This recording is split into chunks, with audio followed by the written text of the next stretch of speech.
Pak Dr. Zulfikar Zen, MA, Vice Chairman of Indonesian Librarian Association, the Honorable Ibu Madiareni Sulaiman, Librarian of National Research and Innovation Agency,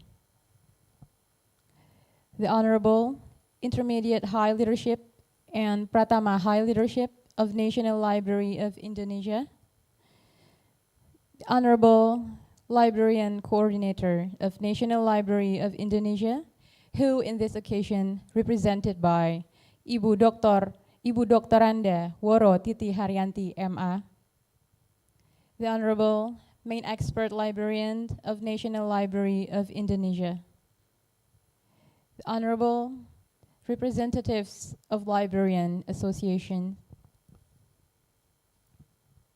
the Honorable Structural and Functional Officials of National Library of Indonesia, and invited guests who attend this event on-site or join online through Zoom. I'm Laura Alexandra, acting as the Master of Ceremony for today's event. Welcome to the Librarian Talks with theme Engaging in IFLA to Strengthen the Future of Libraries, today on 29th of August, 2022. Ladies and gentlemen, starting our event this morning, let us sing the national anthem of Indonesia Raya, followed by Mars Perpustakaan. For the audience, would you please to stand up?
Mencerdaskan kehidupan bangsa, amanat Pancasila. Baca buku tingkatkan rakyat, manusia seutuhnya. Lestarilah budaya Pustaka Indonesia Raya, raih tujuan kemerdekaan, adil dan makmur.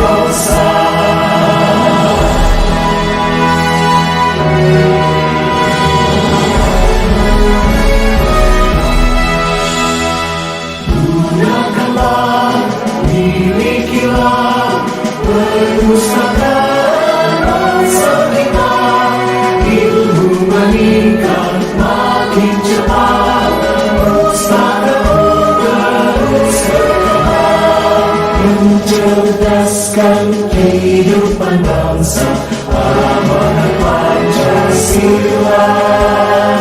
Baca buku, tinggalkanlah harga manusia seutuhnya.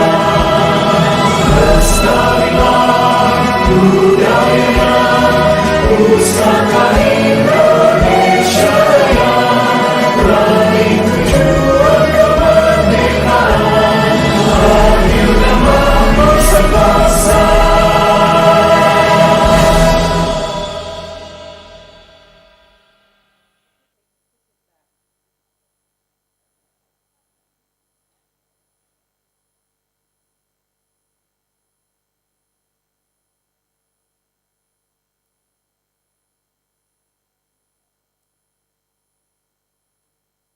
Ladies and gentlemen, let's open this event by chanting prayers.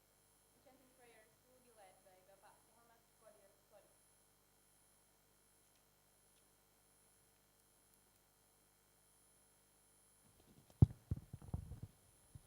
Assalamualaikum warahmatullahi wabarakatuh. Bapak dan Ibu, mari kita bersama-sama menundukkan kepala seraya berdoa kepada Tuhan Yang Maha Esa, dan izinkan saya untuk memandunya secara Islam. Bismillahirrahmanirrahim. Allahumma sholli ala Muhammad wa ala ali Muhammad. Ya Allah, ya Rahmat, pada hari ini kami memohon ridho dan izin-Mu. Berkahilah semua langkah dan perbuatan kami, dan jadikanlah itu semua nilai ibadah dan nilai ilmu yang bermanfaat bagi kami. Berikanlah kelancaran kegiatan ini. Ya Allah, ya Wahid, perkuatlah persatuan di antara kami. Janganlah Engkau biarkan ada perpecahan di antara kami. Ya Allah, ya Alim, Engkau yang maha kaya atas segala ilmu dan pengetahuan. Jagalah kami yang menuntut ilmu dan bekerja untuk senantiasa istiqomah beramal di jalan-Mu sebagaimana yang Engkau perintahkan. Berilah kami ilmu yang bermanfaat, kefahaman yang luas, dan berilah kami kemampuan untuk dapat melaksanakannya. Ya Allah, ya Ghafur, ampunilah dosa kami, dosa orang tua kami, dosa para pemimpin kami, dan dosa para pendahulu kami. Tempatkanlah kami dan mereka semua dalam lindungan rahmat dan ampunan-Mu. Ya Allah, ya Mujib, Engkau yang maha mengabulkan doa. Perkenankanlah doa dan permohonan kami. Rabbana atina fid dunya hasanah wa fil akhirati hasanah wa qina adzabannar. Amin ya rabbal alamin. Wassalamualaikum warahmatullahi wabarakatuh.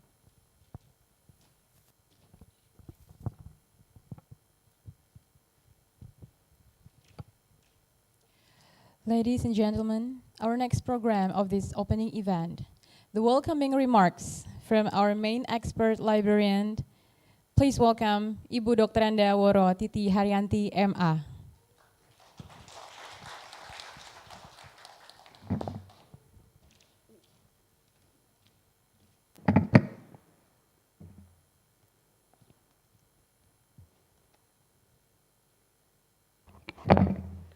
Assalamualaikum warahmatullahi wabarakatuh. Selamat pagi, salam sejahtera untuk kita semua. A very good morning to our special guest, Mr. Steven Weber, is the Director of Planning and Advocacy from IFLA, and Dr. Zulfikar Zain from the Vice President of Indonesian Library Association. Dan di sini ada Ibu Media Reni, I prefer to call her Reni Sulaiman from BRIN. Ya. Dan tentu saja kepada Bapak-Bapak Kepala Pusat dan Ibu Pusat di Lingkungan Perpustakaan Nasional, dan juga Bapak dan Ibu Pustakawan Utama di Lingkungan Perpustakaan Nasional, dan seluruh peserta pertemuan pada pagi hari ini yang hadir baik itu secara daring maupun luring. First of all, I would like, on behalf of the National Library Director, I would like to extend a very warm welcome and regards from him. Yeah, welcome to Jakarta. Welcome to our National Library. It is new building, actually it's 5 years old. Yeah, we launched this in 2017. It is an honor to have all of you here to talk about the engagement in IFLA to strengthen the future of libraries. Indeed, we would like to get closer to IFLA, and we want IFLA to get to know more about us. We are part of the Global Library project. And even the project was terminated, but we have adopted the project become national project and become one of the national priority project, and it is stated in the National Planning Bureau. And we become that, we develop a library transformation based on the inclusion. And we built more than thousands of libraries in the villages as well and in the district. And that all of them are work very good. And it means give access to the people, to the library, to learn in the library. And we changed the library not only for the stack of the books, but we changed library function. The place to study, the place to hang out, the place to learn and to share what they have. And we have in here, actually, one of the guests is from the Gunung Kidul, and you can talk to him later on, that it's a very good example what we have in the transformation. This is the Global Library Project. And we are very, very happy with that project, the result of the project, that tomorrow, I think Pak Sarif, our director, will talk more about it. And yes, we're proud of that project, and we're part of the global libraries. And then also, as we all know, that Indonesia is an archipelago country, and which is consisting of thousands of big and small islands, scattered along our border. We have 3 different time zones, you can imagine. British is only one time zone, it's a very tiny compared us in here, you only have summer and winter. We have all sunny all the time, So please do come here again and again, And then get closer to us in here. And also that within the countries, we have around 160,600 libraries. That is consists of public libraries in all levels. What I mean in all levels, I mean that we have one national libraries, and then we also have in the district, in the provincial level, we have 34 provincial levels, and then we have 514 libraries in the district levels. That is mandatory from our Library Acts. And then not mentioned, we do have also school libraries. It is more than 250,000 schools libraries, but only around 50% that have the libraries. And then also we do have university libraries. It's more than 3,000 libraries, public and private universities, yes. And we also have special libraries. That's Reni is come from the special libraries, And it is also mandatory that each institution should have library or at least have the institutional repository.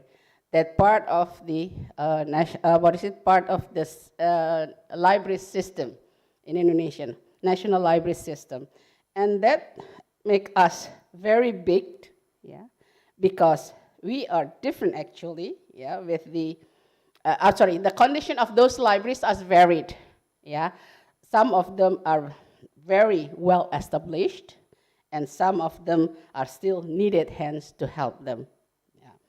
And under the Library Acts, the NLE has the obligation to develop all those and to advocate all those types of libraries. That is make us different and unique than other national library in the world. I'm sure that the National Library, you know that what is the function of the National Library, but I think you don't know that what we have in here, because the director is assigned and also responsible directly to the president. And we also have to develop and advocate those libraries, so that make us very big. It is from the central, all types of the libraries. And that is why we realize that how big we are and how big is the responsible. That's why we embrace all the stakeholders available, from the central and to the local government, private sectors, but also last but not least, also the Indonesian Library Associations. and other professional association forums. We work closely with the IPI, that we call the Indonesian Library Association IPI. IPI becomes partner to develop libraries in Indonesia. Under one of our centers here in the National Library, we have Center for Development Librarian, that it's mainly, we're talking about, working about the librarian there, and it's, we have quite a lot of things working together with IPI, such as defining the library level of competence, defining keys of librarian performance indicators, defining national standard for libraries, conducting national and international conference, of course, and give advocacy, designing and implementation trainings, and many other activities. I think that is within your scope of work. You can talk to us for the center. I think you have communicated quite well with Yudo, and also Vira can also help you. That's what things that we have done so far. Even that we have so many activities with the IPI, but unfortunately, sorry to say, IPI doesn't make any much noise in the IFLA. That's why I hope through Pak Zulfikar and the team of the IPI, starting sending news on what is happening in Indonesia, in the IPI, to IFLA. So if these big countries with lot of libraries, once we talk, then IFLA will be very noisy with us, because we have a lot of stories. You can imagine that the stories from all levels, We have the villages that we develop village library. In here we have 78,000 village, and some of them we have already get in contacted with the village libraries, and it becomes one village, one libraries. And that's a good thing, that if we're starting sending news to IFLA, that I'm sure that we can make IFLA more varied with our news in here. What's happening far away from IFLA, but we have activities in here. And that is what we have to do actually. Even for the National Library as well, that we have also have to send things, starting with directors. He also sent some of our books that is for the study impacts. I think that probably that someone can give, Eddie still have the impact, impacts, nanti coba dicarikan buku tentang impact, nanti kita bisa serah, probably tomorrow, that keep it for tomorrow. Pak Sarif will give it to you. That's, we have the impact stories and the impact videos on what we have done so far in the village. And we also have the partners as well in the university that also we have a lot of works together. And apart that, also you are interested in the digital area, that the National Library has connected. We have the Indonesian One Search program that's connected more than 3,000 institutions joining us, and we have more than 12 million documents, available, accessible for everybody. That, and we also that provided free, and we also have all programs called the e-resources, but you have to be the member of the National Library first. But it's free, it's open for everybody as long as you are the member. The Indonesian One Search, no need to become the member of the National Libraries. And we also have ePusnas, that is full text based on the Android application that you can download, and that's also free, full text that you can read it. So we don't have, we come to the people if the people cannot come to us. That's the idea. We get closer to the people, we deliver the information to them.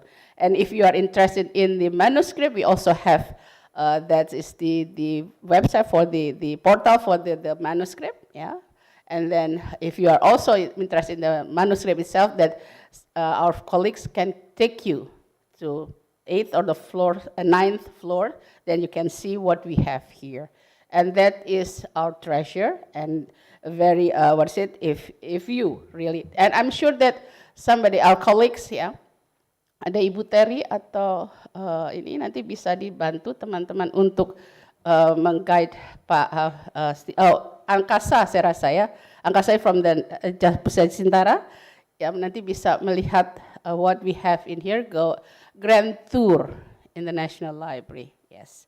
So this is what I call that, this is one of the well-established library, yeah, in the area. Okay. I'm not going to take a long of your time here because we are very eager to listen more about what Stephen is going to say. What should we do? How to get engaged with the IFLA? So we will, more and more activities can be done together and we can collaborate with what you have and what we have.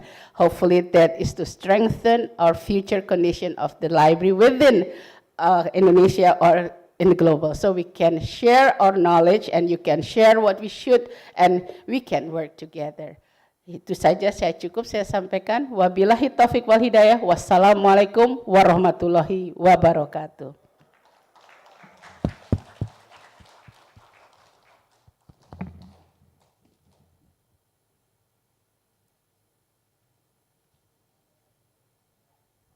Thank you, Ibu Woro, for the remarks. Ladies and gentlemen, without further ado, let's get to our main session today and kindly invited to the stage our panelists for today, Mr. Stephen Weiber, Bapak Zulfikar Zen, dan Ibu Madiareni.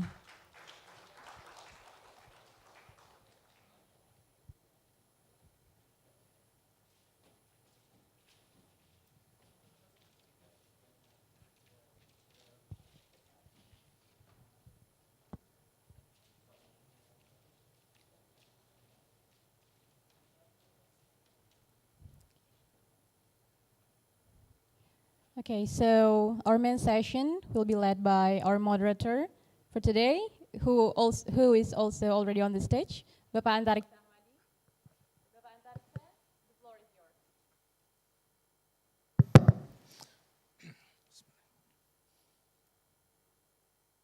Okay, thank you, Mbak Lara.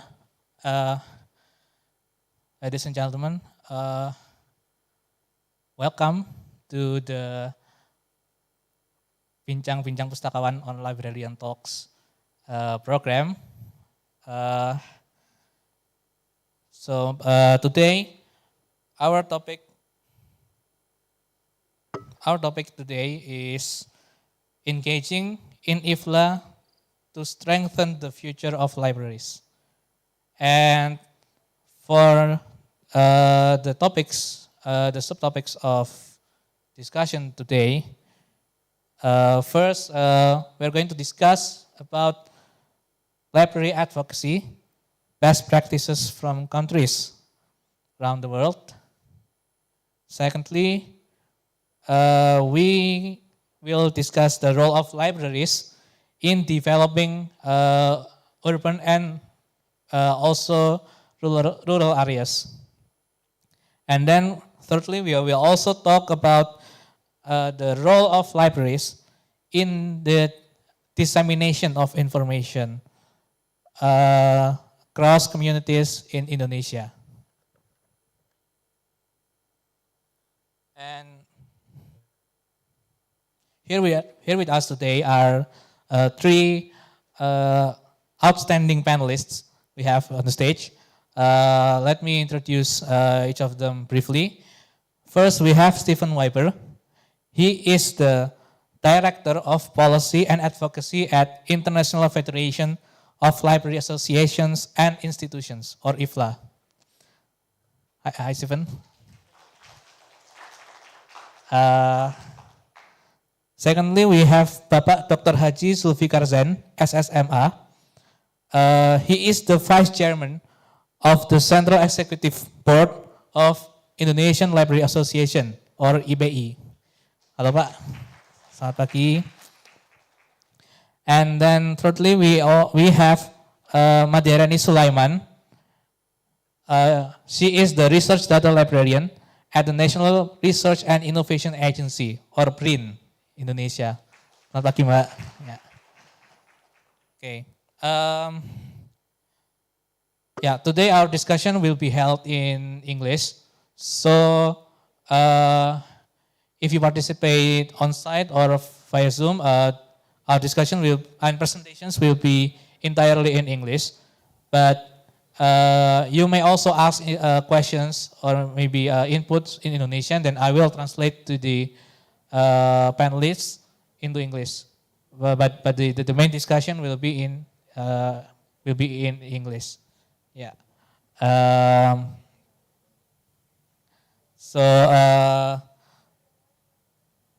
Firstly, we will have presentations or opening remarks from the three panelists today, starting with Stephen, then Pak Zulfikar, and then Mbak Reni. Okay. Without further ado, let us go to the first opening remarks by Stephen Weber. Stephen, the time is yours.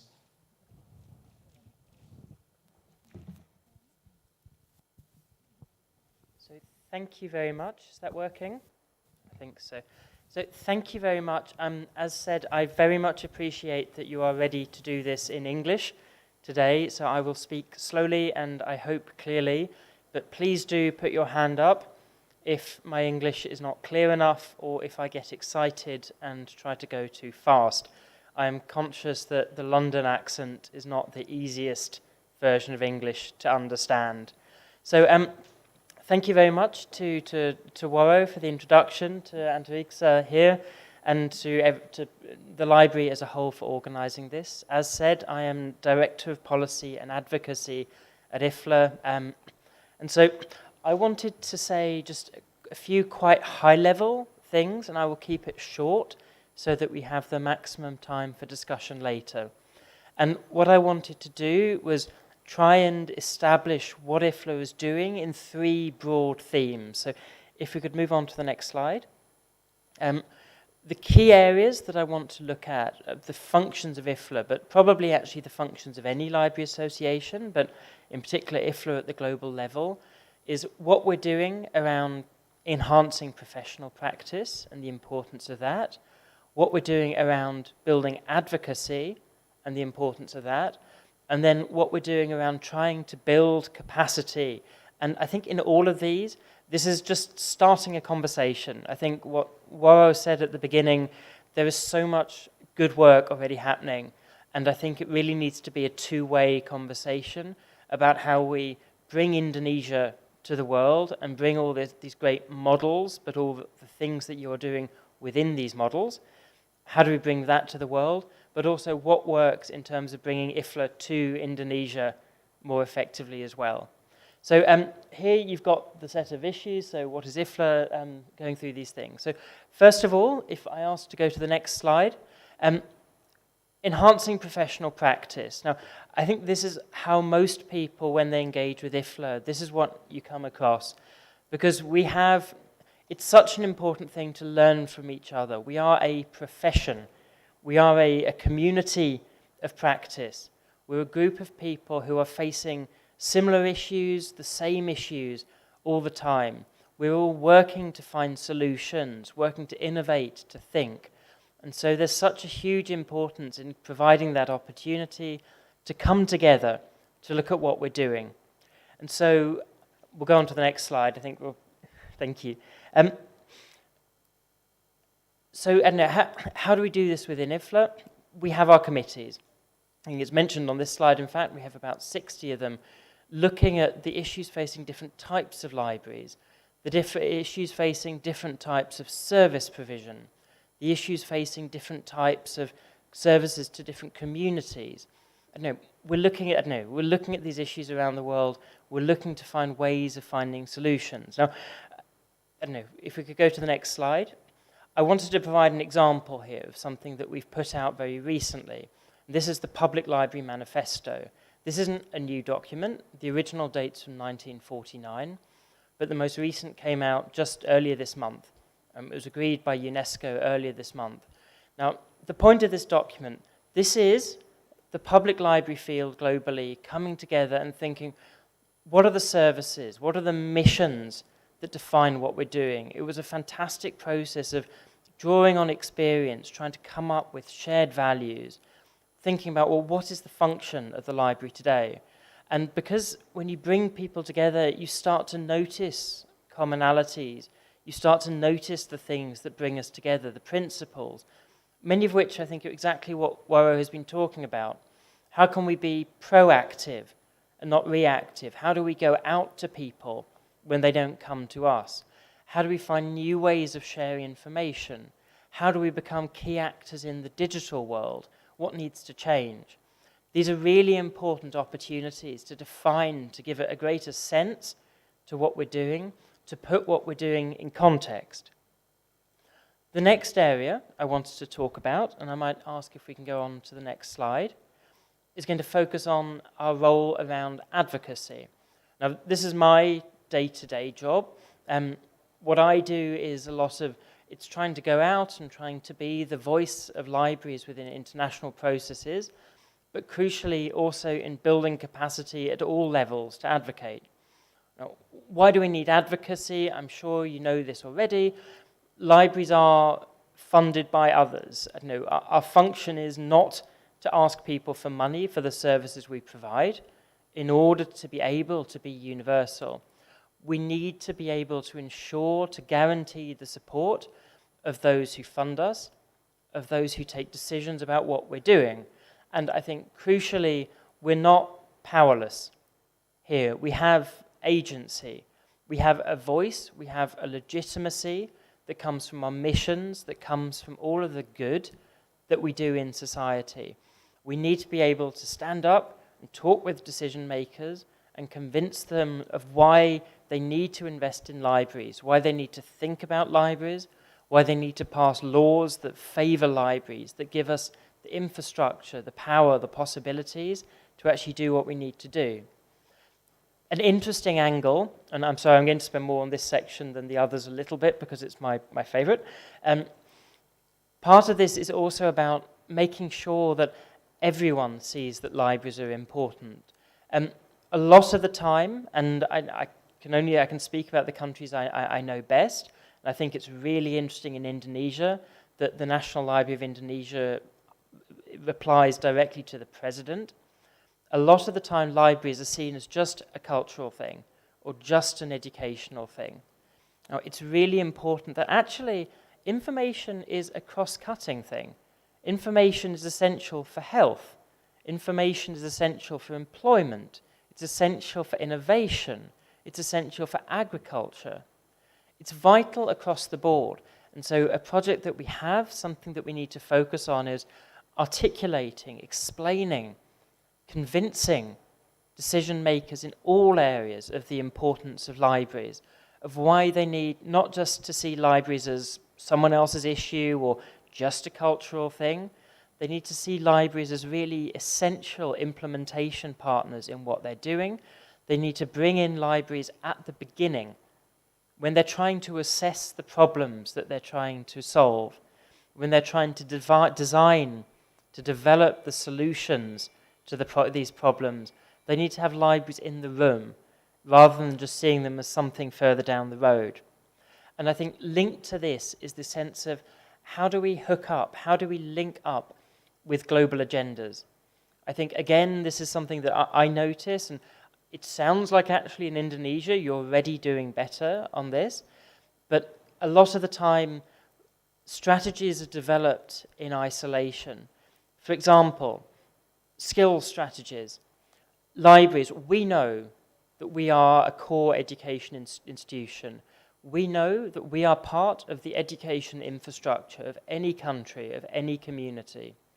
However, too often, the library field will develop its strategy for education and skills, and the relevant ministry will develop its strategy for education and skills, and the two don't cross over.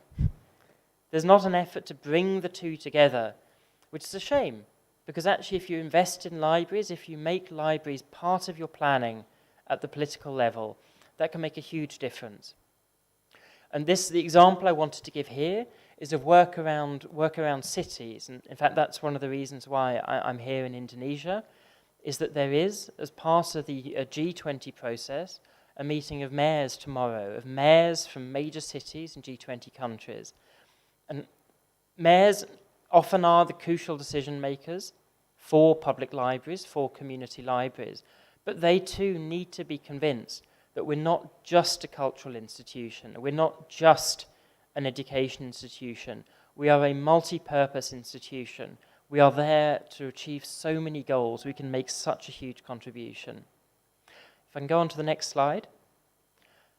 Now, looking across these, both this developing professional capacity, professional practice, building that community, and advocating, both of these things require a strong infrastructure. We need strong associations, like the IPI. We need strong institutions, like the National Library of Indonesia. We need to be able to work together effectively, to have that capacity, to bring people together, to talk, to develop professional practice, to go out convincingly, to have people who will go and talk to the ministers, talk to the president, but also people who are active on the ground, because we have such a powerful legitimacy from having, and I noted down these figures, potentially 78,000 village libraries, 160,000 libraries across the country in Indonesia. That is a really powerful source of legitimacy. We are everywhere. A major company may have a big building in the capital. It isn't there in every single community. Now, in order to do this, I think this is an area where I'm really interested in having that conversation with you. Because what is it that helps us to help you to build capacity? One of our recent innovations was to start a set of regional committees within IFLA to try and move from providing purely global solutions to thinking more about how we can work at the regional level, how we can provide a space, how we can share relevant information, how we can create relevant opportunities to build stronger, more sustainable library fields at that regional level. I think for me, there are some obvious ingredients of that. It is around advocacy. It is around building up evidence, stories of impact, as well I mentioned. A really crucial one is how do we bring up new voices? How do we create what in English would say a pipeline of talent to make sure that in 5, 10, 15, 20 years' time, we have some really great people who will be able to lead the field, who can take on my job, who can take on all of our jobs in 10, 15 years' time and do them well and make the library field even stronger than it is now. There's a lot of opportunity there, and I think I'm really keen to have that conversation, and I hope we'll have some of that when we're talking shortly. So just to close, if we can go on to the next slide, I wanted to highlight some initial ideas for opportunities for getting involved. Now, a really crucial one is that our elections are coming up. Now, as part of the elections, there are regional structures, and we already have, I'm not sure if she's here, but we have Labiba Zain from Yogyakarta, is currently the Indonesian representative on our regional division committee. There will, of course, be opportunities there, but across IFLA's work, across those 60-plus volunteer groups, there are opportunities. And I think what's important, as long as you can get nominated by someone, then you can actually apply, you can stand in these elections. You don't have to have individually any particular status. So I'd really encourage you to think about those chances, think about those opportunities. Obviously, you already have a very strong member in the National Library of Indonesia. Of course, strongly encourage membership, because the more members you have, the more possibilities you have to nominate people. Secondly, if you keep an eye on our mailing list, our main mailing list, there are often calls for people who are co-opted. Because again, something that we've tried to change in the last couple of years is really improve the diversity, to make sure that our committees are as global as our organization is. And so there are often calls out for people who are from the Asia-Oceania region in order to get involved. And I think, again, as Waro said, there's so much going on. No, you're a G20 country, you're huge. Geographically, population-wise, you are a really big country. There is such a wealth of experience and you are organized. There's such a wealth of experience to share. Think about going for these roles. Think about getting involved. And it's not just about being able to turn up to the conference. More and more, and I think this has been a really powerful lesson from the pandemic, you don't physically need to be in the room to be metaphorically in the room. I don't know, we are doing so much more digitally now. We're meeting so much more often online. You don't need to have to come to the conference every year, although of course we do encourage it. It's a great experience. Other things, look at our events pages, join webinars, get involved. And of course, as I said earlier, do think about membership, and I'm happy to share more information. I'm happy to share links. I do have some stickers, I think, with links on them, which I will share out at the end. So if we can look at the next slide quickly, what I will do, I'll ask this slide to go up so that you can take photos. These are the benefits of membership. I strongly encourage you to think about membership. As said, the more members we have from Indonesia, the more possibilities you have to nominate people for committees, the more possibilities you have to join our volunteer groups to really get involved in things. So I think I'm going to stop there. I think I've had my allocated time, but I'm looking forward to chatting at the end. As said, these were very high-level ideas. I think the real value will come out from that conversation. Thank you.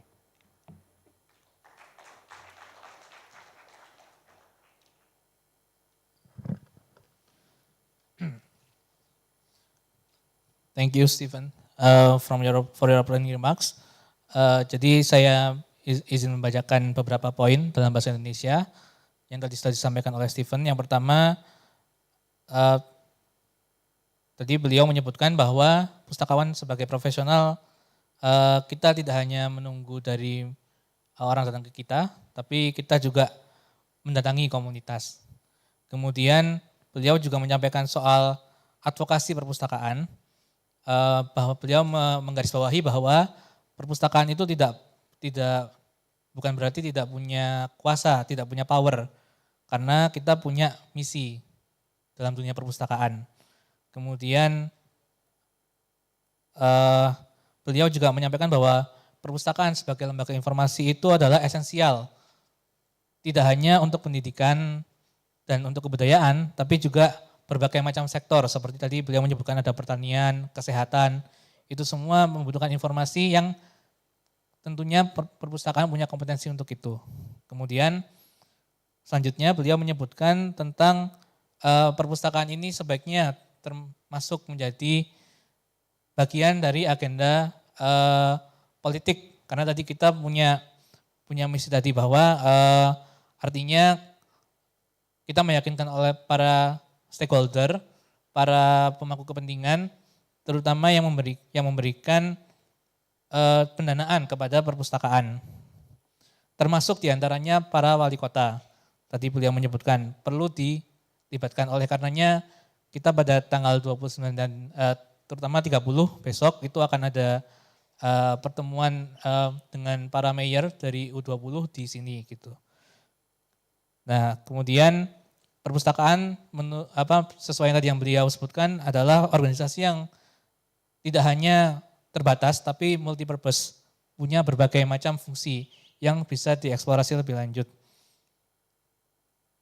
Dan di akhir beliau mengajak kita semua komunitas pustakawan dan informasi di Indonesia untuk bergabung dengan kegiatan-kegiatan yang dilaksanakan IFLA. Contohnya tadi beliau menyebutkan ada election atau pemilihan di IFLA. Kemudian ada pendaftaran untuk co-op members dan mentor, tadi kalau saya tidak salah, dan sebagainya. Itu kira-kira inti dari yang disampaikan oleh Stephen. Thank you again, once again Stephen. And next, we are going to hear the opening remarks from Bapak Dr. Haji Zulfikar Zain from the Indonesian Library Association as the Vice Chairman of the Indonesian Library Association. The time is yours, Pak.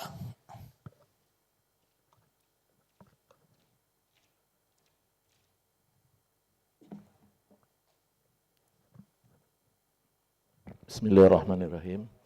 Assalamualaikum warahmatullahi wabarakatuh. Good morning, friends. whether you are in this building or through Zooms. So this morning we have a special guest that's from IFLA. So we already know that they explain about IFLA. So I'm the Vice President, the Vice Chairman of the Library Association. I would like to introduce a bit about the association. Indonesian Library Association that we call IPI was established in 1973, that's the 7th of July. The aim of the ILA, IPI we call it ILA, there are 4, to develop the professional Indonesian Library Association. Then to develop library information science, and also devote and practice the resources that we have and the experiences of our librarians to the nation and to the state. And then to promote and to practice, provide the protection to our member or profession, to the members. And then to achieve that aims, some programs that we already have. First,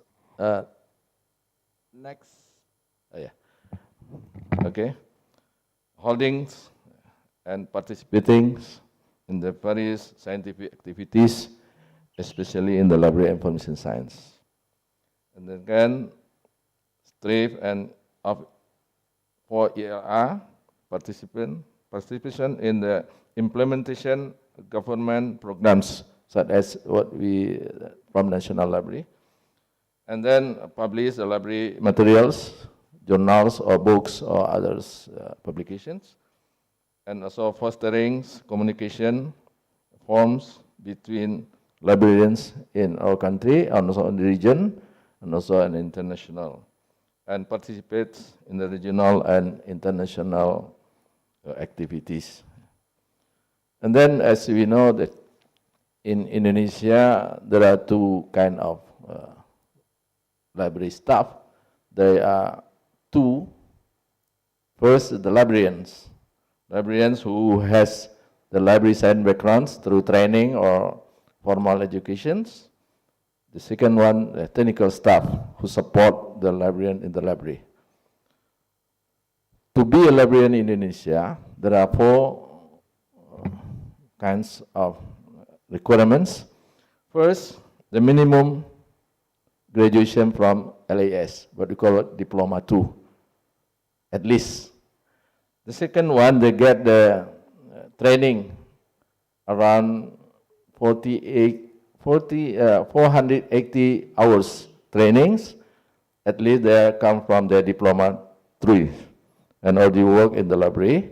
And the third one is they already attended the GPTA, what we call it. Their background is graduation, and they get the training around 620 hours training. And then last 2 years, 18 and 19, there is a chance for our people who work in the library, what we call it in passing.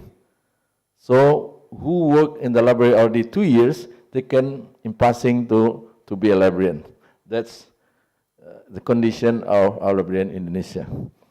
So as Ibu Waro said, that we are the big country and we also have a lot of the libraries. But unfortunately, 80% that's school libraries. And then 25% is public libraries. And we also academic libraries around 6.29%. And then special library 2.52%. Unfortunately, through the resource from National Library, that's only 11.4% accredited out of 164 libraries in Indonesia. So only around 10% that's accredited only. And then in the library, where we have librarians, there are around 40,000 librarians. Exactly 40,194. That's sources 2 years ago from National Library. And then the background library association, library science graduated from library science only 2.5%. And then functional around 30%. That who already they get the functional as a civil servant, so they get the what do you call it, professional fee from national. And then uncertified, that's a lot of them, around 7.59 uncertified librarians. So you can imagine how difficult to achieve the goal and the purpose of service. So, and then around 90% certified librarians. So we already have 4.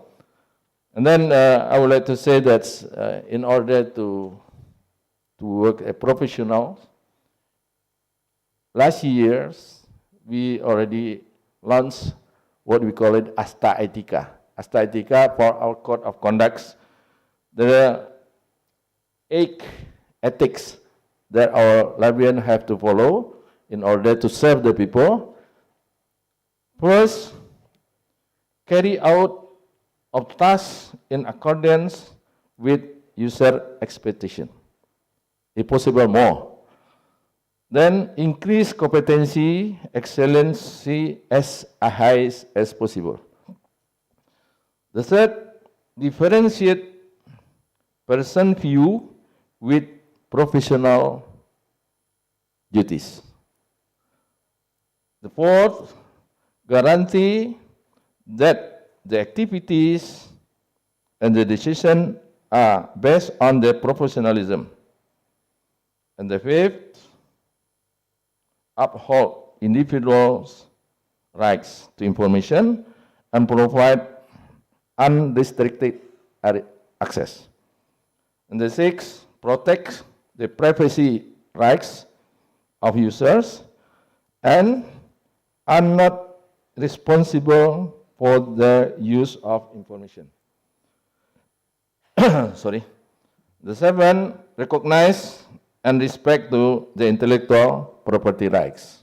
And the last one, establish cooperation and mutual respect among colleagues. That's what we call it in Bahasa Asta Etika. Ladies and gentlemen, I would like to give more information about our condition, but this I think especially for the Stephen, yeah.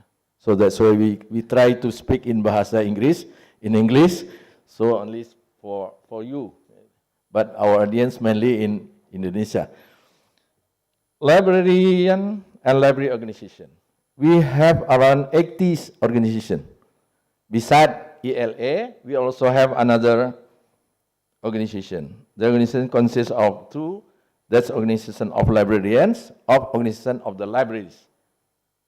So there are 18 associations in our country. And about the library education in Indonesia, we do glad that we already have around 35 high university or academy already offer the library education, library information science. That's since in 1975, the only one that we have that where I come from University of Indonesia. And then in 80s, 90s, and now we already have a lot of university over the library science and information science, undergraduate programs, diploma program, and postgraduate program. Unfortunately, we don't have the doctor program yet. especially from the Library Information Science. We already have VROTO program, but not from the Department of Library Science. For me, example, I'm not a graduated doctor from Library Science, but from the education. And then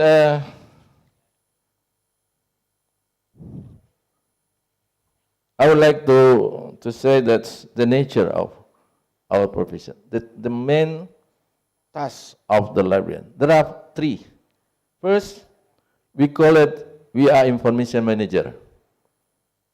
The second, we are the guardian of knowledge. The third, we care to the poor. That's the core business of librarian, I think. Information manager. Why we call it we are information? The people come to the library, they are not looking for the books, not the material, but the information. The kind of information, it depends on their background. If they are ordinary people, there are students, it depends. So that's why the librarian must know who their users. Information in the library is contained in various containers. Can be in the books. Nowadays, there are printed material, recorded material, digital materials. So all of that kind of publication is available in our library. And also information is a basic human rights. This guaranteed in our institution, Undang-Undang Dasar 45, mendapatkan informasi that's part of the human rights. Also declare the human UN declarations and human rights act in our country. And then the second one, our function is the guardian of knowledge. Librarians record, collect, store, preserve, and disseminate the information. I do proud that there is no other profession who are doing that things.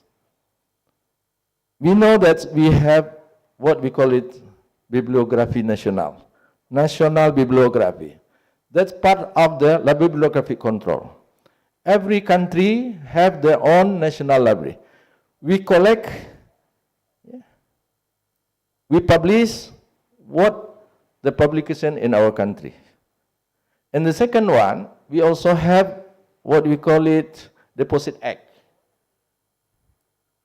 Based on the Deposit Act number 13, 2018, every publisher, every writer, they have to submit at least 3 publications to the National Library 2, and 1 is to the Provincial Library. So I think that's why we say that we are the guardian of knowledge. Whether in British Library, whether in Library of Congress, whether in National Library, that's doing by the librarian, not the publishers, not the writer, not the bookstore. So we have to proud with our profession. The third, that I'll always say to everywhere, to everyone, to every librarian, the librarian save the people who poor. They are unable to buy. They are unable to buy. I always say that the rich people go to the bookstore, but the poor people go to the library. Why? Because wherever the library in the world for lending, there is no any item cannot be lent in the library. But the distance of lending can be only daily, weekly, or only one day, only just. So that's why I always said we need the library. We have to care.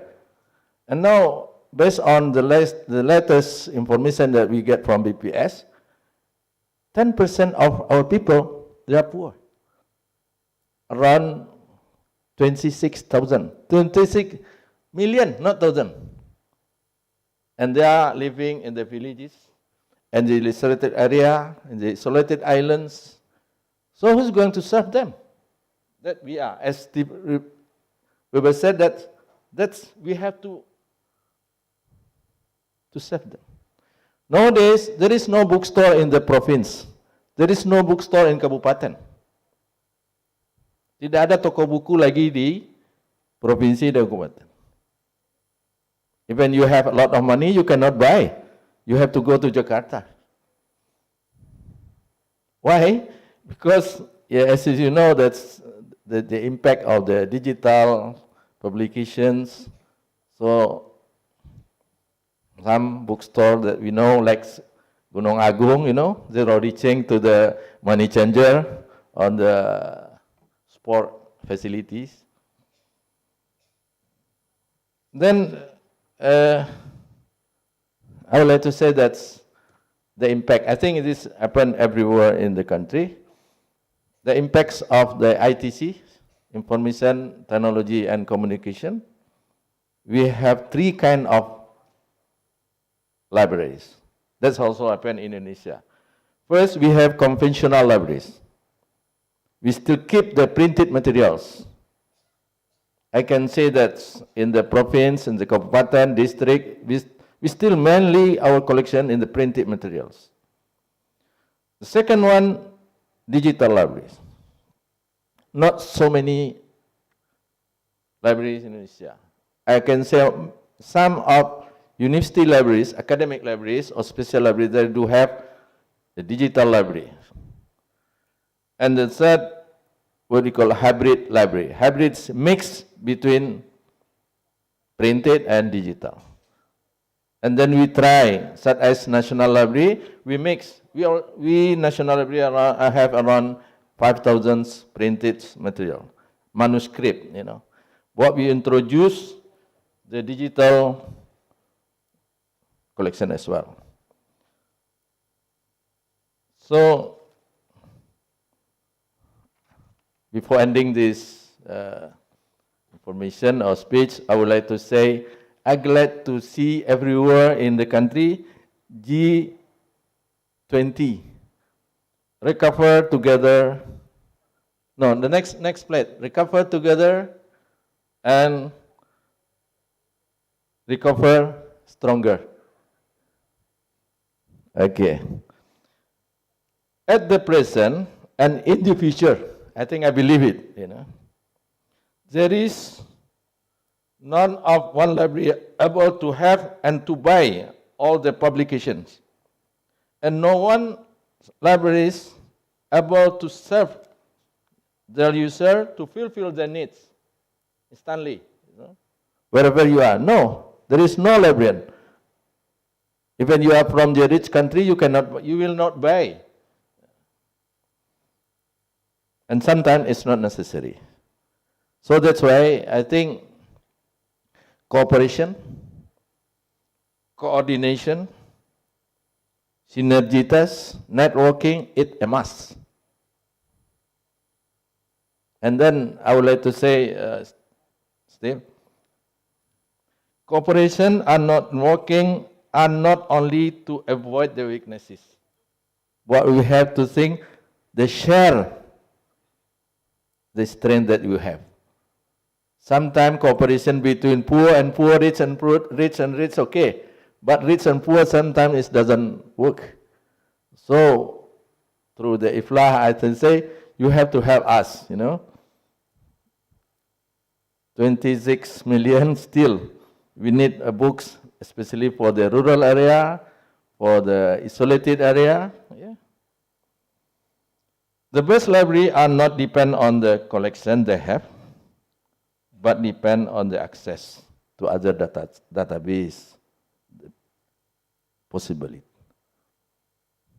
And the last, to end it my speech, I would like to say thank you very much. Wassalam.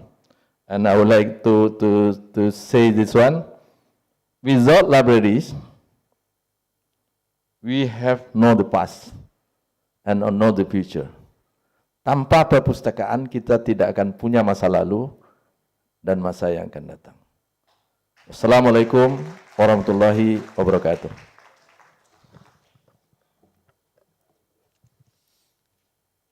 Thank you, Pak Zulfikar, for your presentation.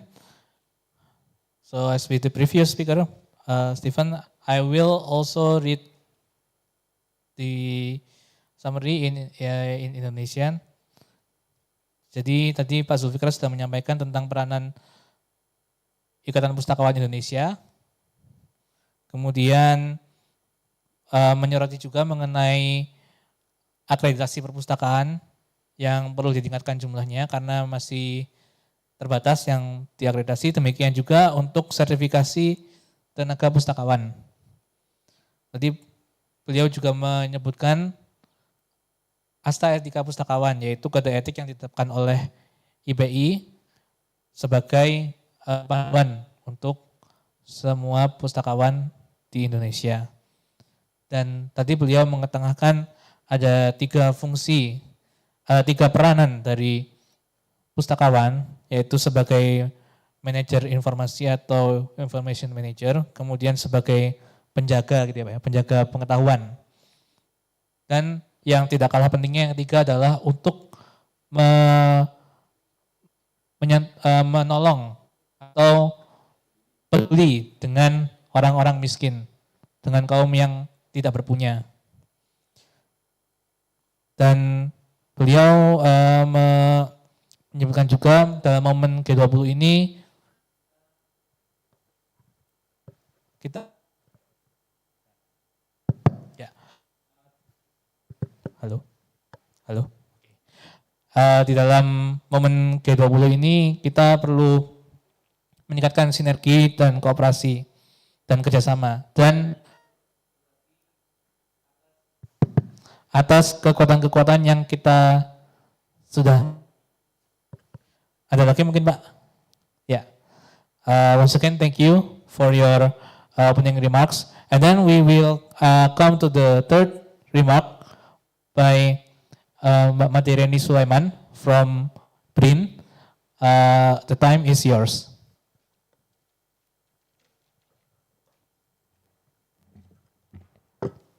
Okay, I think my voice is clear.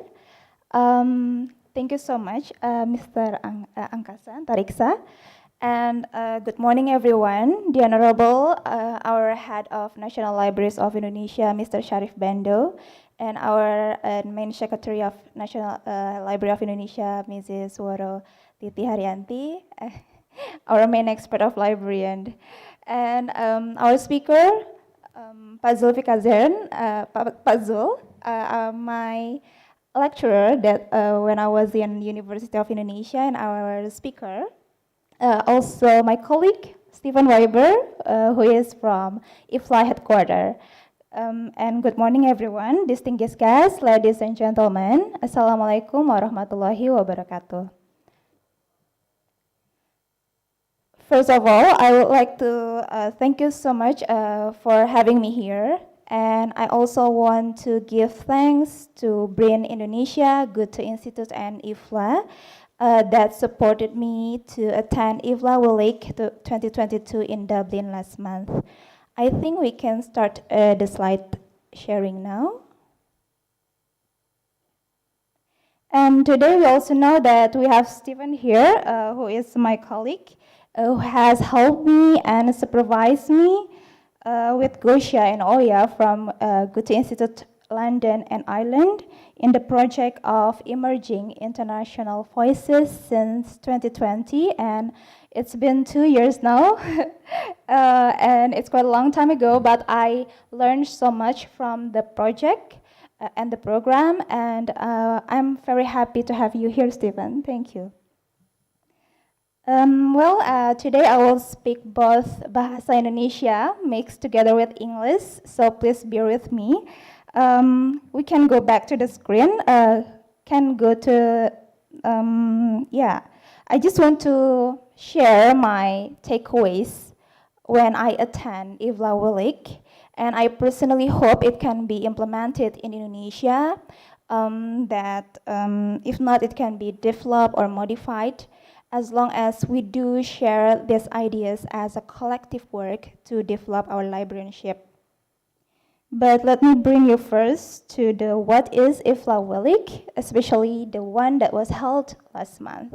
So this is the 87th World Library and Information Congress, and it's finally held in person after 2 years, 2.5 years of the pandemic.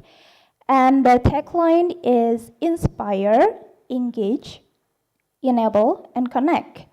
These are very powerful words that can inspire us to be more resilient in facing the pandemic situations when we need to provide our best services to our stakeholders and users.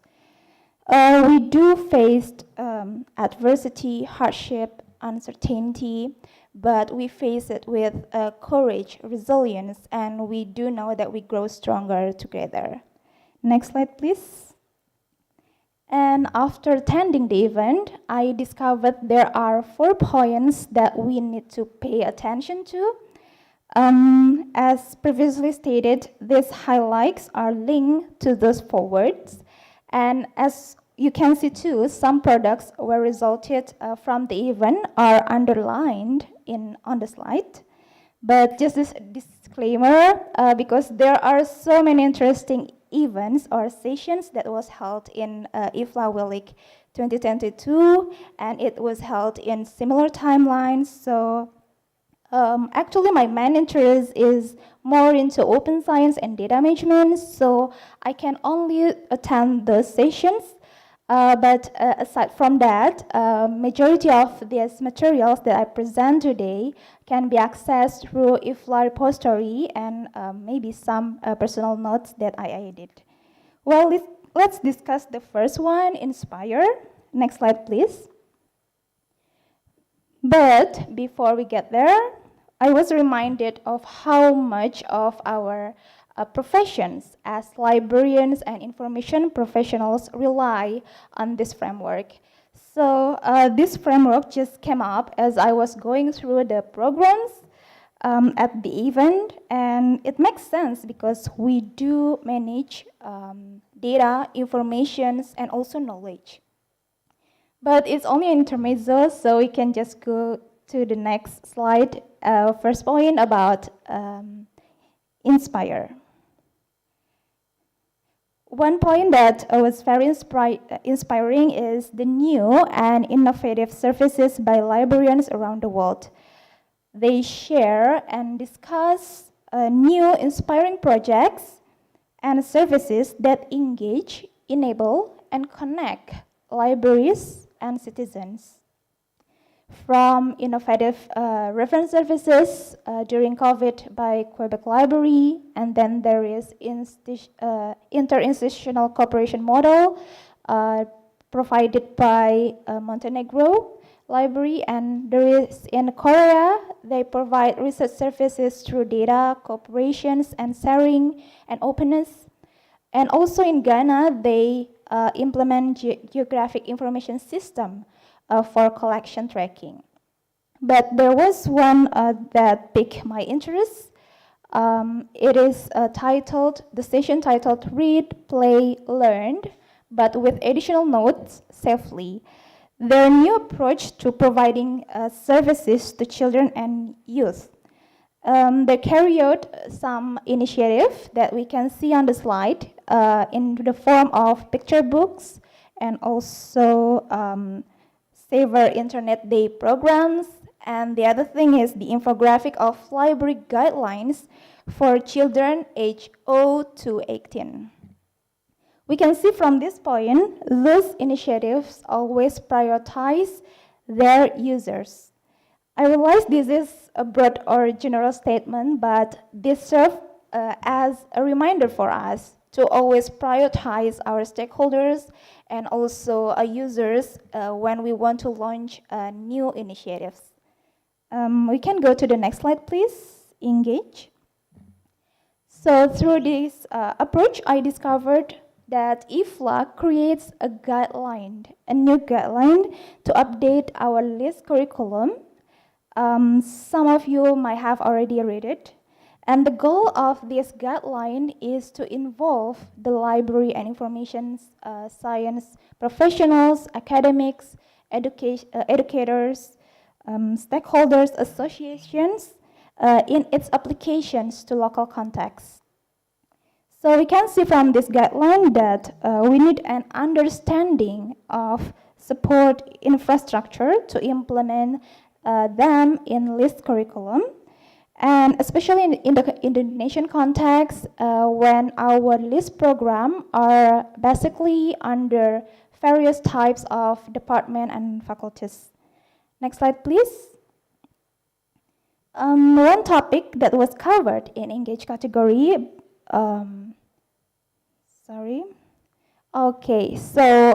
here we can see that there is a guideline that in figures, there is a list foundational knowledge areas, FKAs, that mention there is an 8-part of knowledge that we need to cover in our curriculum. So it establishes the foundation for library and information professionals to develop additional competencies and also design their specialty area in their curriculum. Furthermore, these FKAs enable our LIST professional to articulate how their advanced learning builds on these foundations in response to the needs and requirements in the local, regional, and also international context. Next slide, please. And this one that I want to mention before about AI. So this is still a subject of debate, but it was covered in IFLA, and these AI technologies are increasingly being used in our many aspects of library operations, including public and reference services, automated classifications. There was a customer service in chatbots and also discovery systems. And AI is also being integrated into library products such as discovery and also research platforms by some vendors. Of course, the role of and impact of AI present both its opportunities and also challenges. And IT plays an important role in its development and its applications in our libraries, but its application can have a significant impact and also might be some consequences like ethics, lack of transparency, and also unconscious bias concerns in libraries. We can conclude from this that infrastructure was an important factor to consider in our operations and service delivery, particularly in Indonesia, when we do have a very diverse users, best ranging from baby boomers to also millennials. And we want to make them to have their engagement right. But we need to consider and put some thought about how we can incorporate ethical consideration when we want to implement this new technology. We can continue to the next slide, which will mention the important point of enabling our stakeholders. Next slide, please. For those of you who have already read and maybe research this document extensively, so IFLA UNESCO provide Public Library Manifesto 2022 that re-examines the role of public library. This expanding on of the previous version that better reflect the libraries, how libraries can serve their communities today. Some significant additions can be seen. First, they mention about the sustainable development and also libraries in knowledge societies. And this manifesto maintains that libraries help to achieve the United Nations Sustainable Development Goals. And it connects a key aspect of libraries' missions to the creation of more equitable, human, and sustainable societies. Of course, people access to and use of information has evolved. This revised manifesto emphasized the public library's role in enabling knowledge societies, and it has included a great emphasis on remote and digital access to informations and materials, as well as discussion of legal issues concerning access in the digital era. It also emphasized the importance of having access to the competency and connectivity needed to bridge the digital divide. On the next slide, we can see the evolving role or mission of the public libraries today. And on the table, you can see that there are some updated versions. They not only mention about stimulating imagination and creativity, but also their curiosity and empathy, and not only strengthening the reading habits since young age, but also from birth to adulthood. And on the right side, at the bottom of the table, you can see that there is additional skills that need to be developed, like reading and writing skills, and also media, information, and digital literacy skills. Moving on to the next slide, there was a very interesting sessions about the talk of how we can implement transformative agreements in our libraries. So I'm sorry if it's the color is too bright, but here I want to highlight what the transformative agreement entails. It is regarded as an umbrella term and describe the agreements reached between institutions and publishers. So who are these institutions? It consists of libraries and also national and regional consortia. And what did they agree on?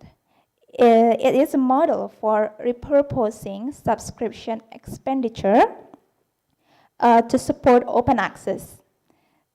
Jadi yang dimaksud di sini adalah pengalihan dana atau anggaran dari pembiayaan langganan yang biasanya umumnya kita ketahui bersama bahwa itu mengambil anggaran yang cukup besar.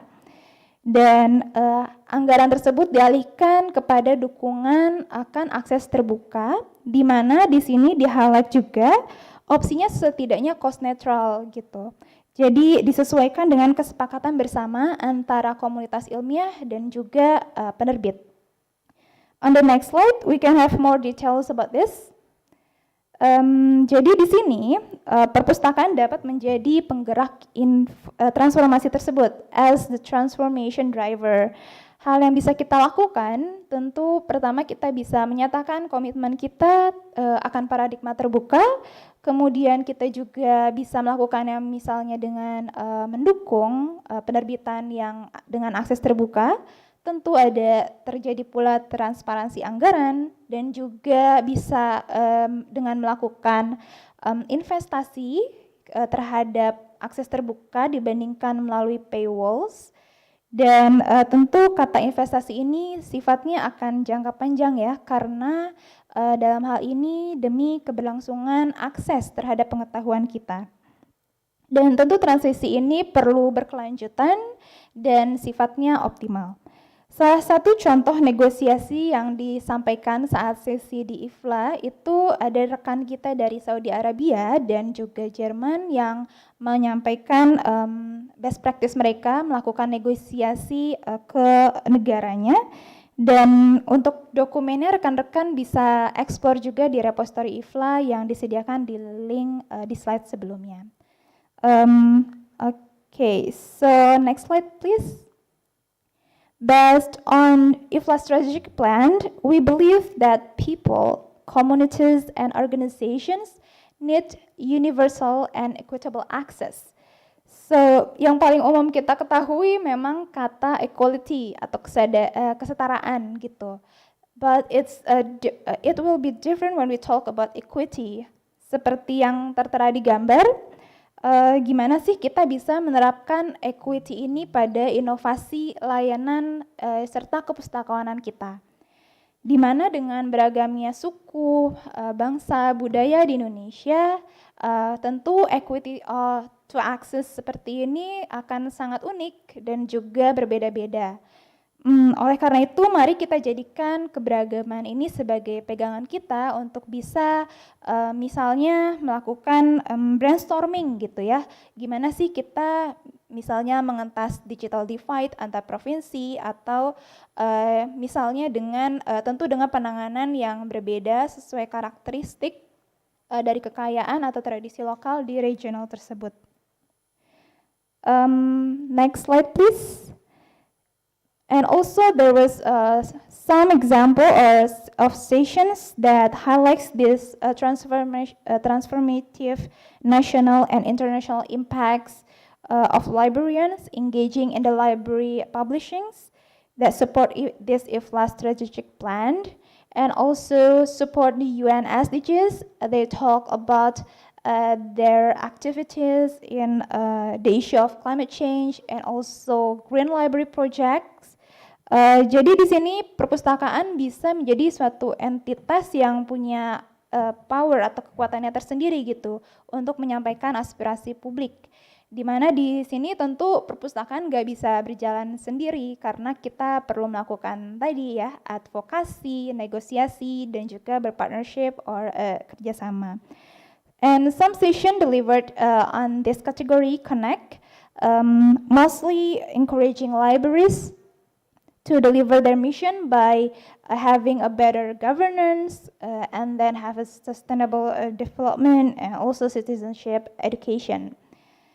Seperti ada di sesi Connect to Deliver, lalu bagaimana pustakawan di akademis itu bisa menjaga kekayaan budayanya, dan juga bagaimana kita bisa memastikan bahwa kebebasan kita untuk beropini dan berekspresi itu bisa disampaikan. Pembahasannya juga membahas mengenai censorship, misinformation, information pollution, dan lainnya. Next slide, please. And if I may share with you what my personal takeaway from the event is, if I can choose one word, it is the resilience. Yang artinya kemampuan yang ada dalam diri individu untuk kembali pulih dari suatu keadaan yang menekan dan mampu beradaptasi dan bertahan dari kondisi tersebut.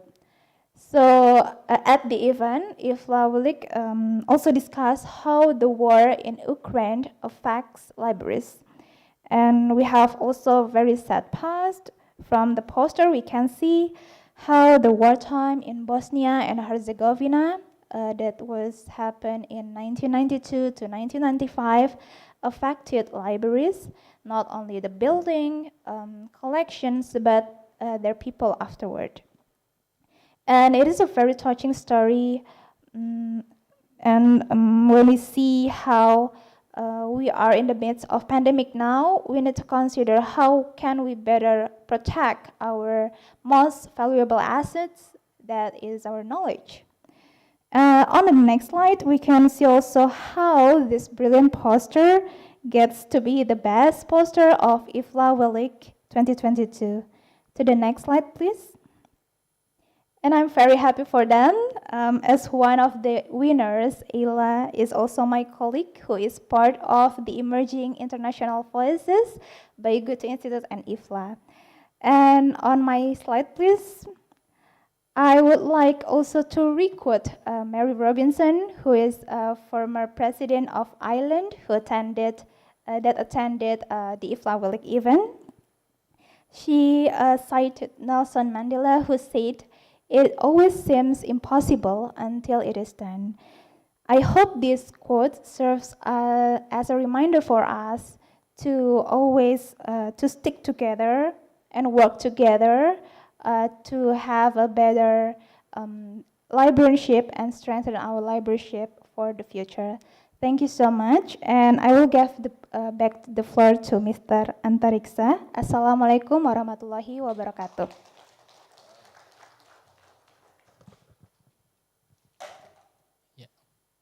Thank you Mbak Madiarani Sulaiman for the presentation. Jadi tadi walaupun sudah ada bahasa Indonesianya ya tadi ya, sudah 2 bahasa.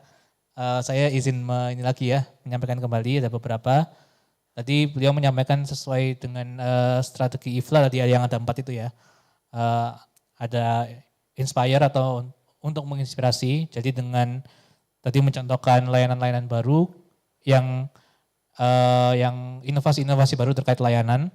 Kemudian kita juga perlu memprioritaskan para pengguna atau para pemustaka kita dalam layanan. Kemudian bagian yang kedua adalah engage atau terlibat.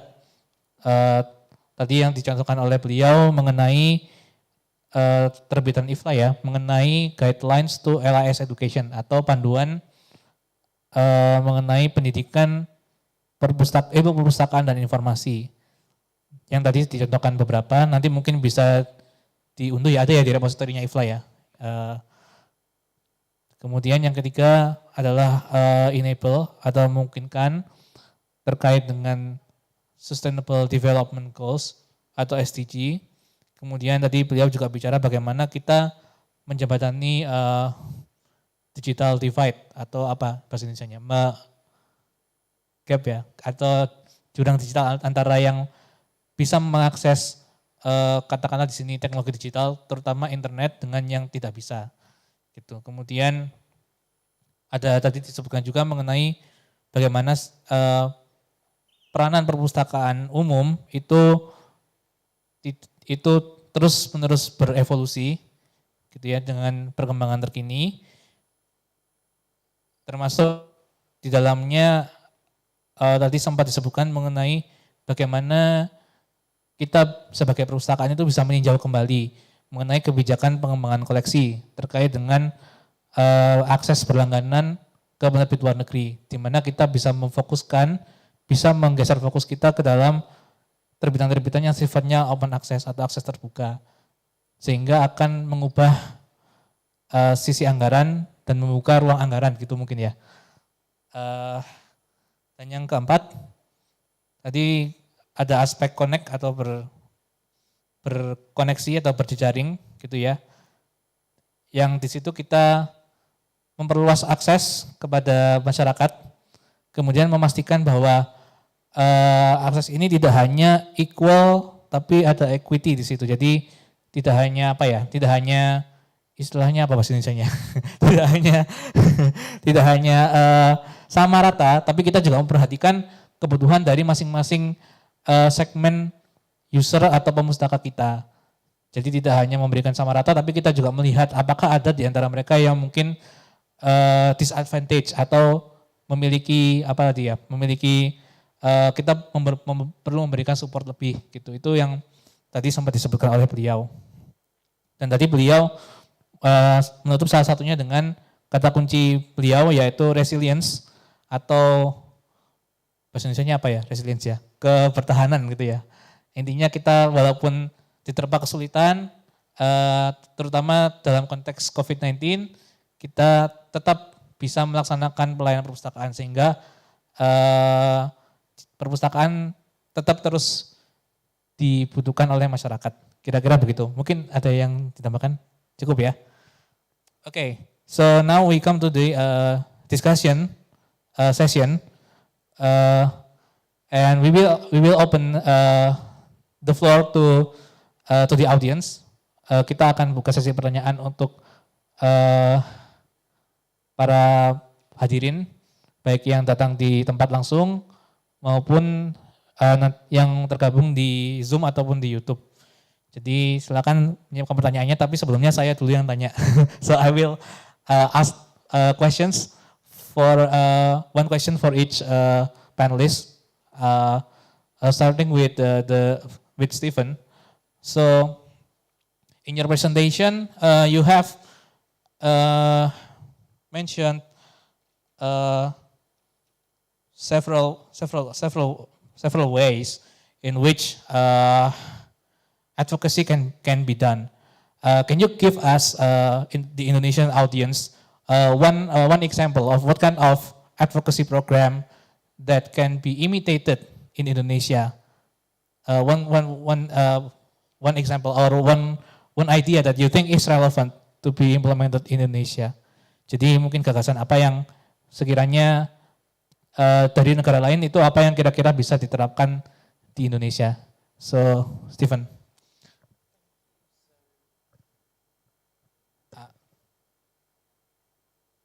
Working. That's working now.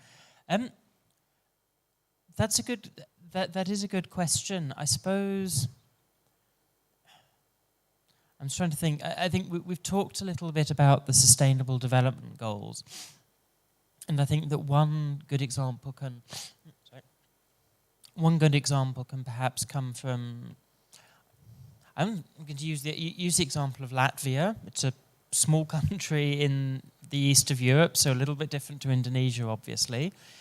But that's been interesting in a number of ways. I think they focus on the Sustainable Development Goals as a theme, and they've done what I mentioned around placing libraries within a broader agenda. So rather than leading by saying support libraries, they have led by saying this is an important agenda to which we can contribute. It's a more effective way often of engaging decision makers. Start with what's interesting to the decision maker and then work backwards from there to what the library can contribute. It's been really interesting because they've worked very effectively, for example, with museums. It's not been a pure library focused thing.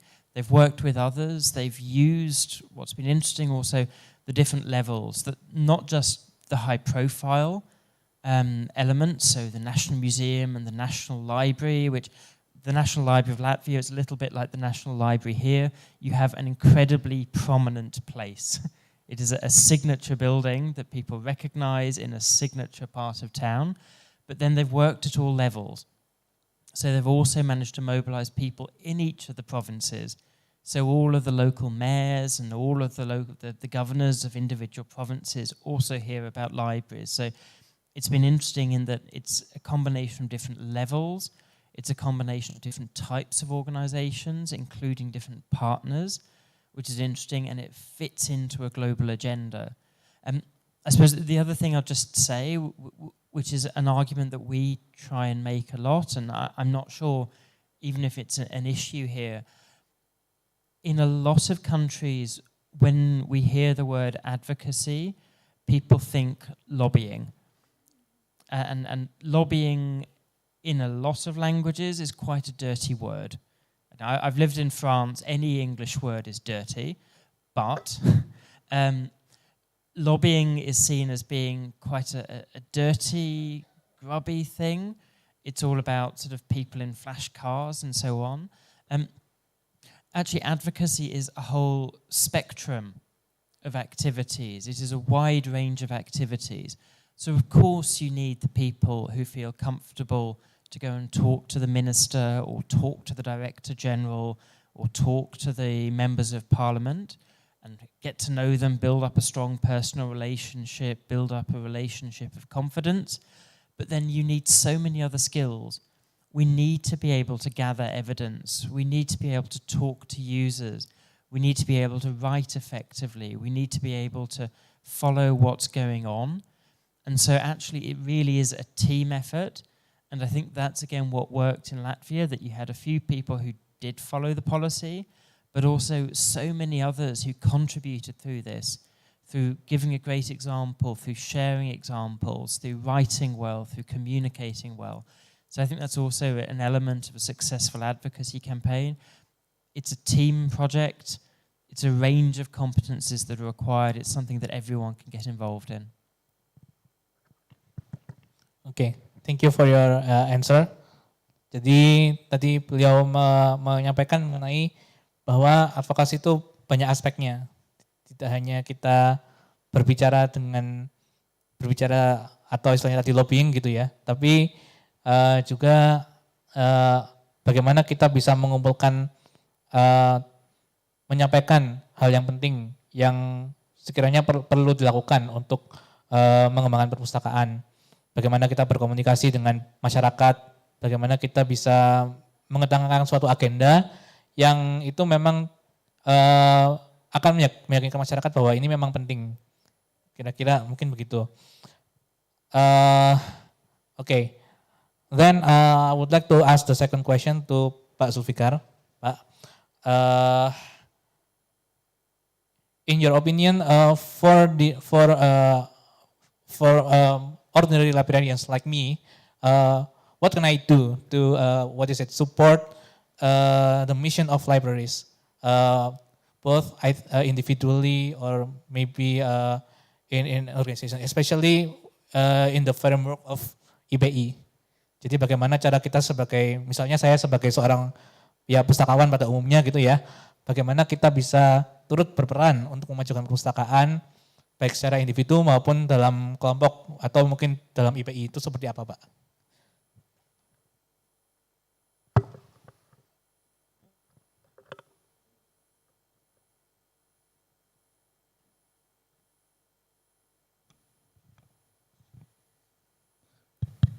Thank you, Antariksa. So, based on our experience, I work in the library science around 40 years already.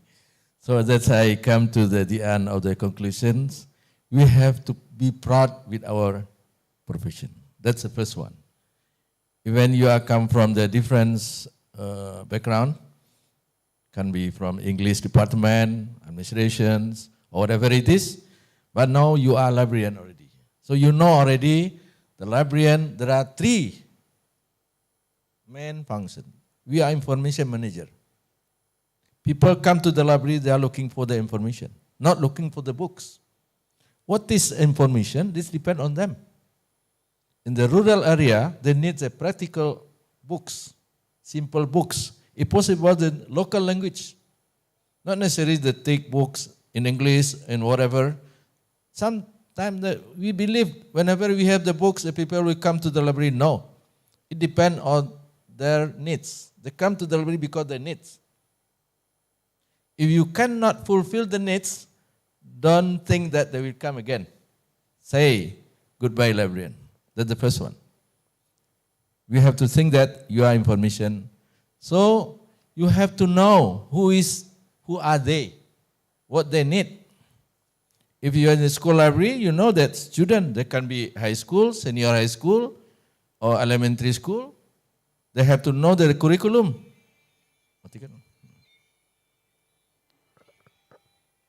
The second one, as I said, we are the guardian of knowledge.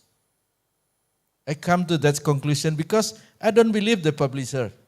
They keep the printed material as long as possible. No, that's only National Library and Provincial Library. That's why we have what we call Deposit Act. Every publisher, every writer, that's compulsory to send to the library at least 3 copies. 2 for the National Library. And who's going to use that? Our next generation. Not now. That's not the publisher, not the author, not the bookstore. And the third one, the rich people go to the bookstore. They can buy.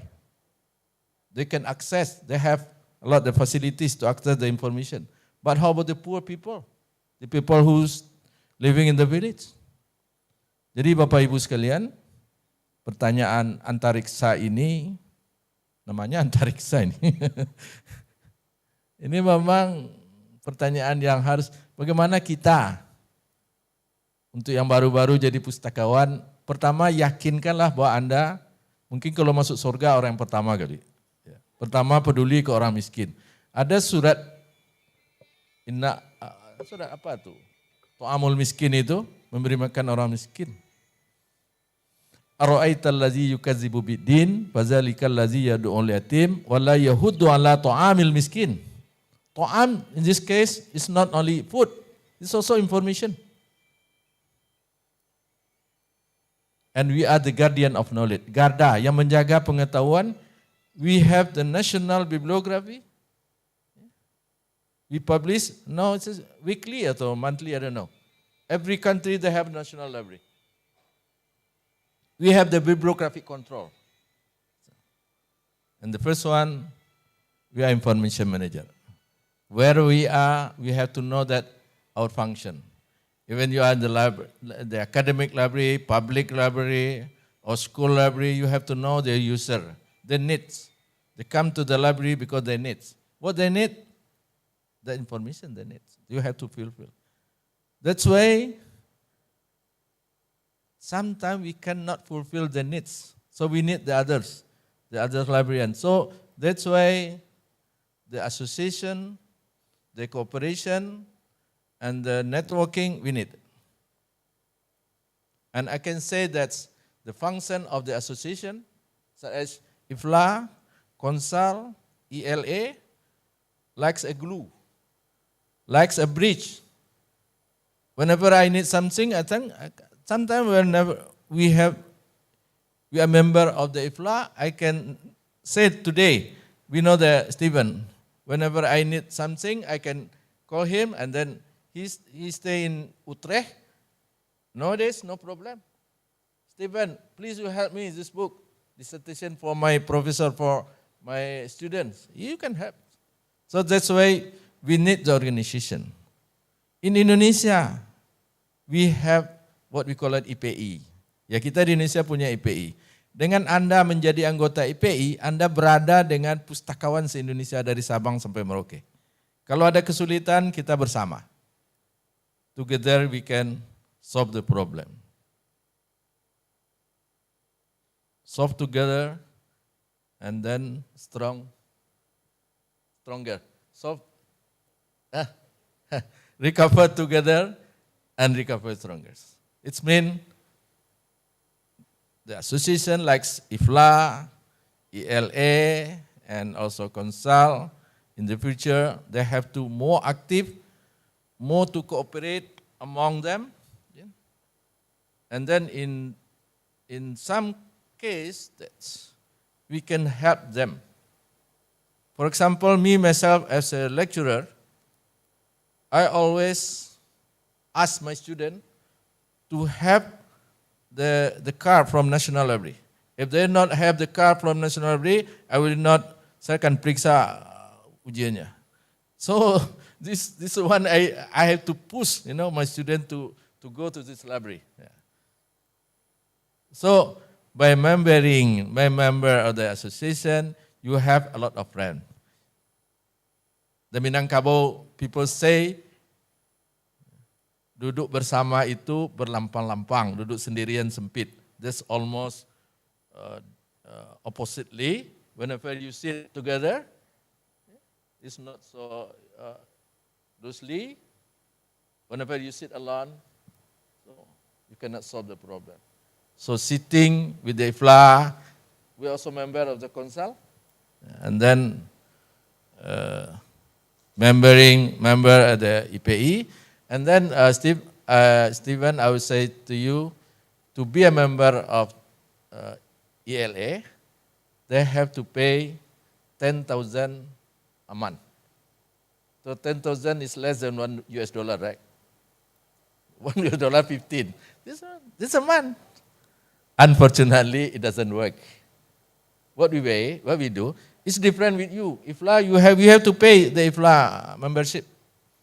But IPI, I always say to my friend, we don't care with the fee.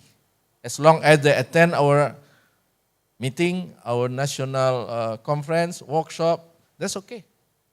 So through that activities, we can serve our member. Jadi kesimpulannya, meskipun anggota IPI, mungkin yang hadir mungkin di ruangan, wajib membayar 10.000 sebulan, tapi selama ini memang belum jalan. Tapi kita tidak pernah mengatakan kalau tidak bayar tidak sah gitu. Sepanjang Anda nanti menjadi anggota, aktif dalam kegiatan IPI, baik yang dilakukan oleh nasional maupun oleh provinsi, apalagi sekarang di kabupaten, ya, dari kegiatan itulah kita membiayai organisasi kita. So from that event that we finance the organization. Jadi kepada teman-teman sekalian, melalui mimbar ini saya undang juga, insya Allah tanggal 1 November sampai 4 November kita akan punya Kongres Ikatan Pustakawan yang ke-15. Silakan datang berduyun-duyun, rencananya akan diadakan di Surabaya. Jadi pada teman-teman yang hadir atau yang tidak hadir di ruangan ini, tanggal 1 sampai 4 November itu akan ada kongres kita di Surabaya. Do come. And Steve, next, the 1st of November and to the 4th, we will have the national conference in Surabaya. If possible, do come to Surabaya again. And then Bu Oro, please invite Stephen. And then, Surabaya is Java. Okay, that's Antariksa, your question. And then sometime I have the advertisement for our council, because today this also our librarian from the PPIPI also hadir, and then Pak Robinson, and unfortunately the president unable to come. Sorry, Stephen, because something happened to him. Thank you. Thank you, Tukar. Ya, sedikit saya restate ya Pak kalau boleh. Ya, tadi beliau mengungkapkan pertama kali bagaimana sih sikap kita sebagai pustakawan untuk memajukan perpustakaan. Pertama kita harus bangga dengan profesi kita, gitu Pak ya.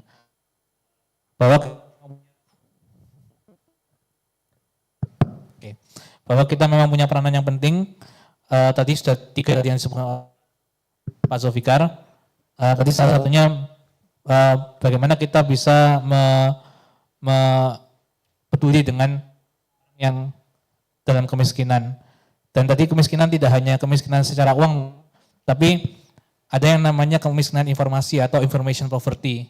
Itu juga suatu hal yang penting dan memang ranahnya pustakawan Pak ya untuk kita bisa kasih masalah tersebut. Okay, once again thank you Pak Zulfikar. And then my third question is to Mbak Reni. During your presentation you have given many examples of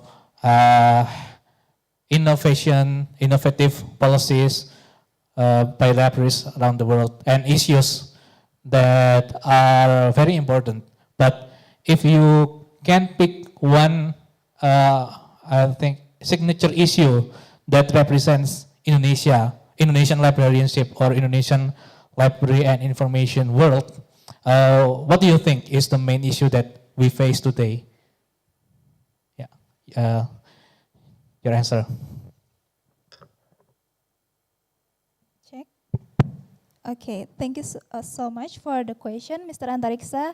So, based on the event, right, from the IFLA week, signature issue, there's so much For Indonesia, okay, that you think represent Indonesia? That's linked to Indonesia. I think the one that covered before about Public Library Manifesto is very important because it is also in line with our goal about inclusivity, inclusive, that we want to reach our users that was very many people because we are a very big country, and also because there is the evolving role or missions that was covered in the manifesto. We need to also care about giving services to not only people from young age, but from zero, even from birth to adulthood. And also there are so many types of libraries that are in Indonesia, like not only public or school libraries, but also special libraries that was very based on their institutional goals or vision and mission. And I think that was related to most of what that covered from IFLA Week. And I think that's it. Thank you. Okay, so it's about public libraries, especially the Public Library Manifesto, which is IFLA publication, I think. That we can also read on the IFLA repository. Ya, jadi ada IFLA sudah menerbitkan namanya Manifesto Perpustakaan Umum gitu ya, yang itu nanti bisa kita baca bersama di repository IFLA. Tapi mungkin perlu diterjemahkan kali ya ke bahasa Indonesia. Ya, ya itu nanti mungkin siapa yang bisa mungkin. Gitu. Okay, thank you for your answer. Now we would like to open the floor to members of the audience. Mungkin yang pertama dari yang datang di sini, mungkin adakah kira-kira yang ingin menyampaikan pendapat atau pertanyaan? Silakan. Ya, silakan Ibu. Ya.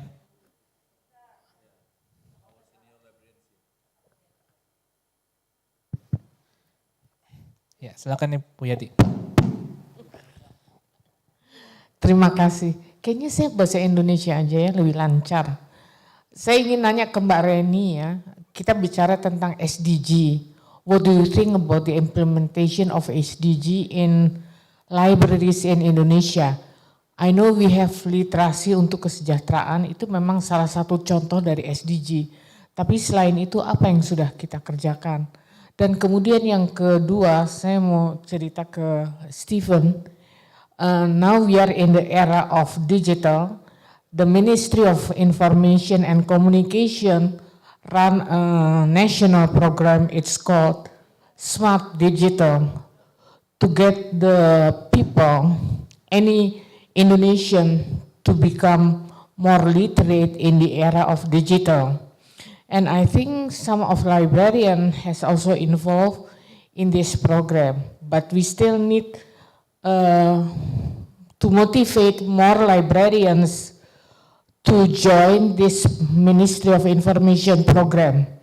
And it reminds me of the purpose of Internet Governance Forum. Because when we are talking about digital, it's not only mainly how to operate the computer, but we have to think about the internet ethics issue and related to this.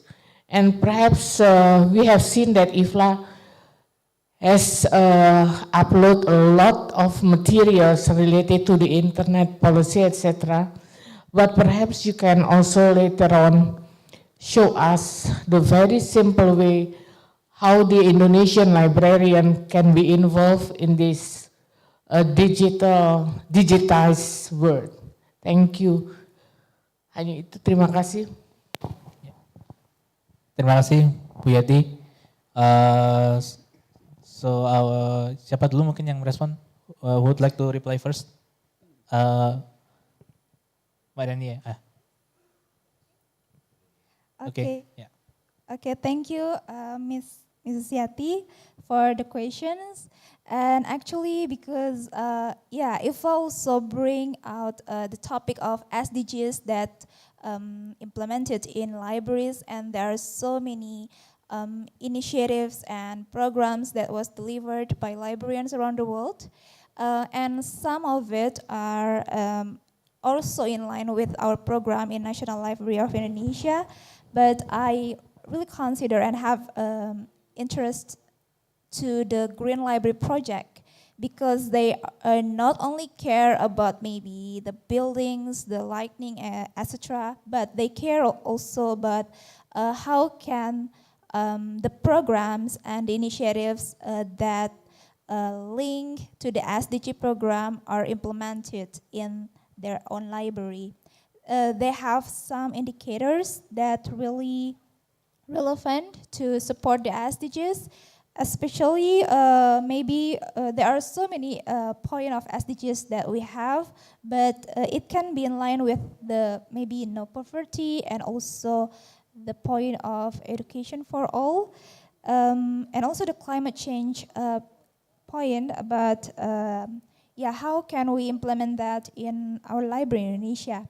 And actually, at the event, I did a library visit to the University of Limerick in Ireland, and they showed us how can the buildings and also collections are vastly really disabled friendly and very climate change friendly, if I may say, because they provide some examples or programs that, like the building itself, the lighting and the furnitures are very environmental friendly, and they also and there is one interesting furnitures. They provide water, free refill waters, and it has statistic in there, so they can they can know how many liters they can save just for water saving.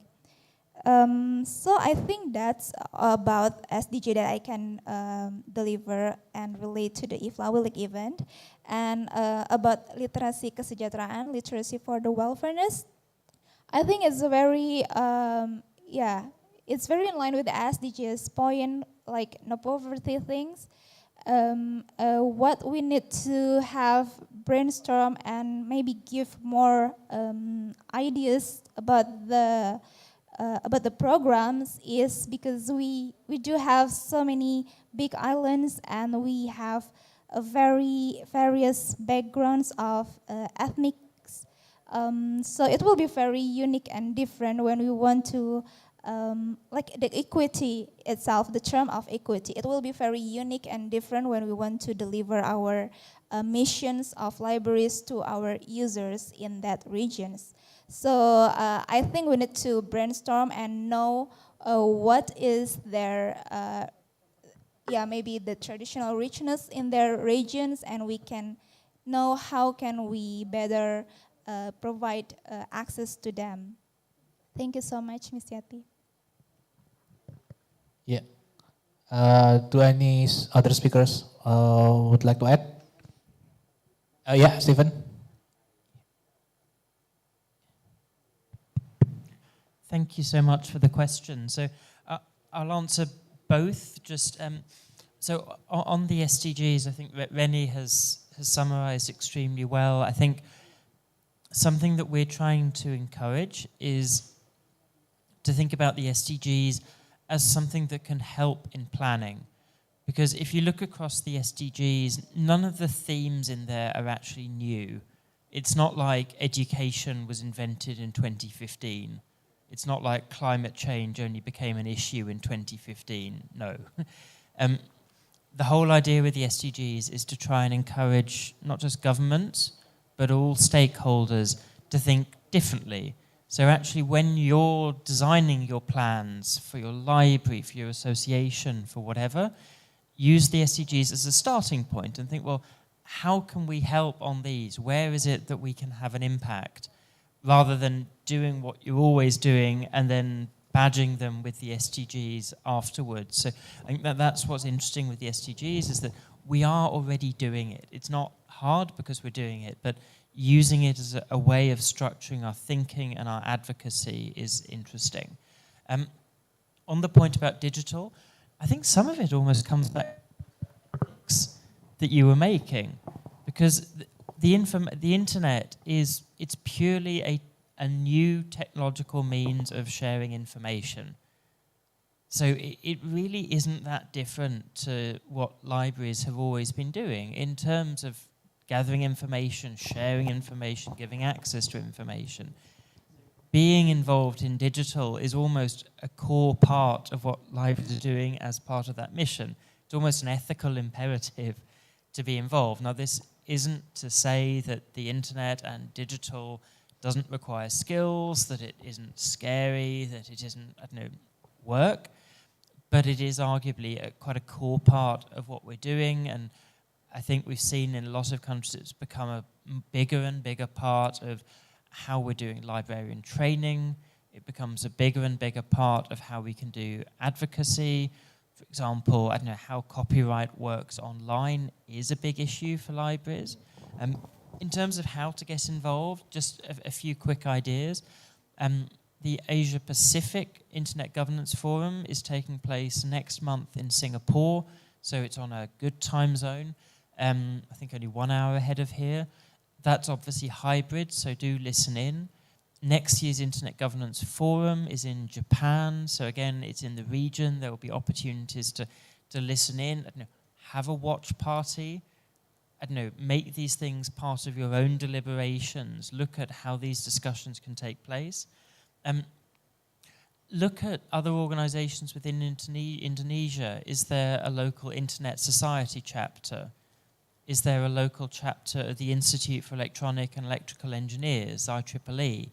There are quite a lot of organizations that are out there that probably actually are normally very sympathetic to libraries because they share the same goals as libraries actually have, and look at how you can get involved in those discussions, invite them to your conferences, try and get into theirs, you know, because I think a lot of the time, the moment that an internet policy specialist thinks about it, libraries immediately jump out as being a really important partner, a really important ally in building an inclusive internet. Okay, thank you. Pak Zulfikar, do you have anything to add? To add, sorry. To add to the answers? Okay. Is there any more questions? Oke, yang di belakang dulu, yang mbak ya, yang hijab hitam. Ada panitia kah? Mic-nya? Ya.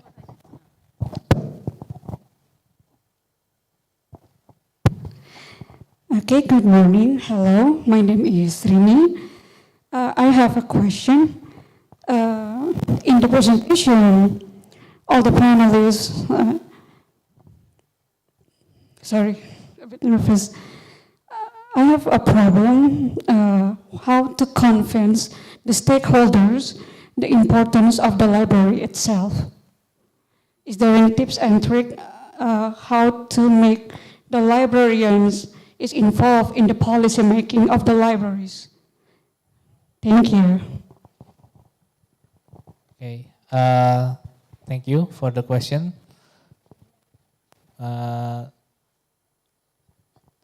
So from our panelists, anyone would like to answer first? Pak Zulfikar? Yeah. Thank you very much for the question. How to convince the stakeholders? How? This depends, you know. If you are a librarian in the school library, if you have, you know that you're tasked, you have to close with the headmaster, you know, to the teacher, to the lecturer, to the dean, to the rector. You have to involve, you have to explain, be patient. Sometimes, you know, they think, not necessarily know the library. We already have internet. Everything is already internet. Sometimes the dean say that. Last 2 months, there is one of the parliament members say, whatever the library, already have the Google.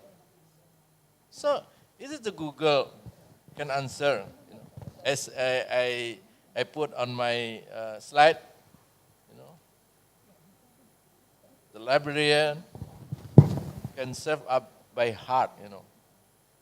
The what do you call it? The educated, the you know,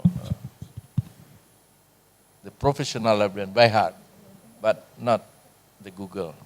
Yes, sometimes Google can answer many things, but this different with ours. Especially nowadays, even we already have digital collection. The people think that digital is free. No, digital we have to pay. We have to subscribe. So we need the library. That's everyone subscribe the journal, or the books, so that a lot of people can use it. But the problem is, how do we deal with the agents, the publisher? Is it possible to have that digital collections with the money students? For example, in Indonesia, we have 50,000.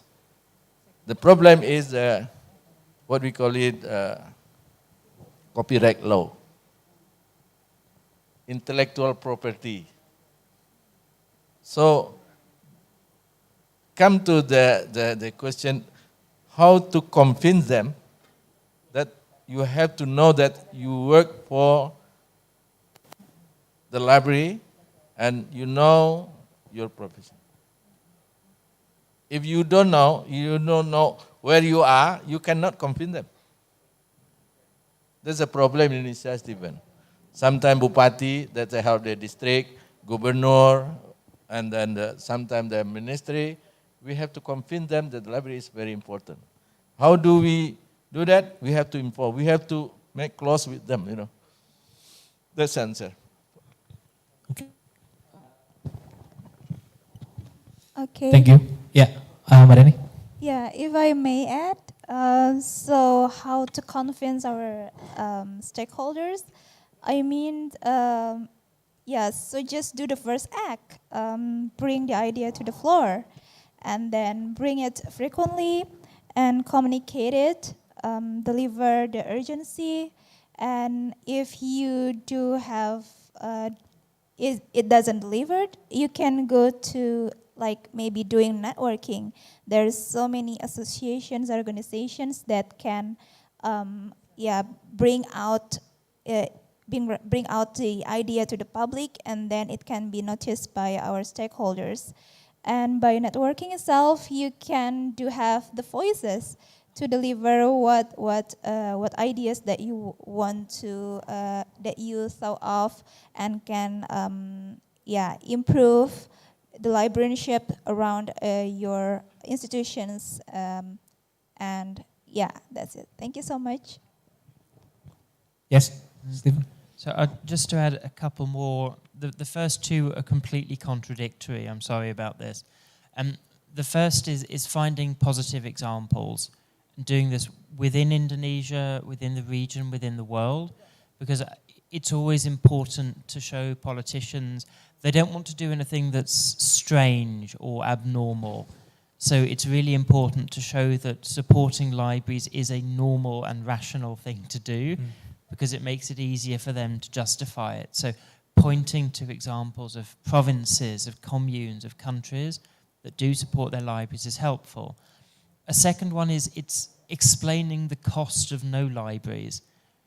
I don't know, this with Zulfik's point, I don't know, every time that someone tries to claim it's okay, we have Google, you can point to Donald Trump.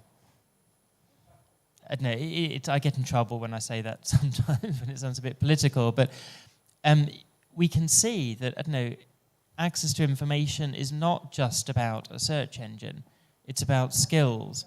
And you can paint a very negative picture of what a world looks like without any libraries, of information inequality and poverty, of a lack of information literacy skills, of a lack of innovation, of a lack of public health information. You can paint, I don't know, it's a negative thing, but often decision makers are scared of doing something that will cause harm. So being able to articulate that is important. Another thing to do is just do the psychological exercise on the person that you're working with. What are they interested in and what are they like? And so again, it will depend on where. I know that before we go into meetings, we try and work out what's the background of the person I'm talking to. What have they done? Where do they come from? What are their interests? And so articulating what we're doing around what interests the person that we're talking to is good. Go in, look like you're solving a problem, not creating one. That's quite a basic one. So don't just go in there saying, can I have money? Say, look, we have this issue, but through the library, we can resolve it. And yeah, use their language, use their agendas. And again, come in sounding like we understand their issues, we understand their concerns, and that what we're doing is helping them to do the things that they want to do. That's just a few high-level ideas. Okay, thank you for your answers. Mungkin satu lagi sebelum kita ke yang mengikuti secara online tadi, Mas sudah dapat mic? Ya, silakan Mas. Oh Mas, ya Mas. Terima kasih. Mohon maaf, pertanyaan dalam bahasa Indonesia, Mr. Stephen Weber. Sejauh mana Saya mohon maaf, saya Agung Wibawa dari Perpustakaan Kabupaten Gunung Kidul, Daerah Istimewa Yogyakarta. Sejauh mana peran dan kolaborasi IFLA dengan pemerintah di negara-negara berkembang dalam mendukung pencapaian SDGs dalam hal ini untuk pengentasan kemiskinan tahun 2030? Apa hal terbaik yang sudah dilakukan? Apa kesulitan yang dihadapi? Begitu, mohon untuk moderator bisa menerjemahkan. Terima kasih. Baik, terima kasih Bapak. Terus pertanyaannya tadi dari Kabupaten Gunung Kidul ya?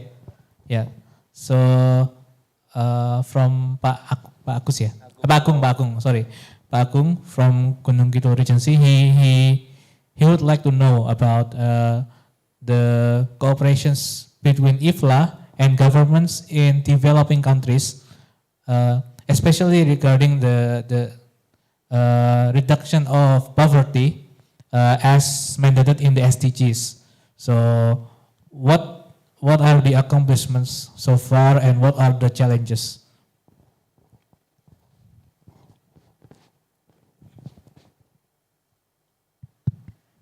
So thank you for your question, and obviously I apologize that I don't speak Bahasa.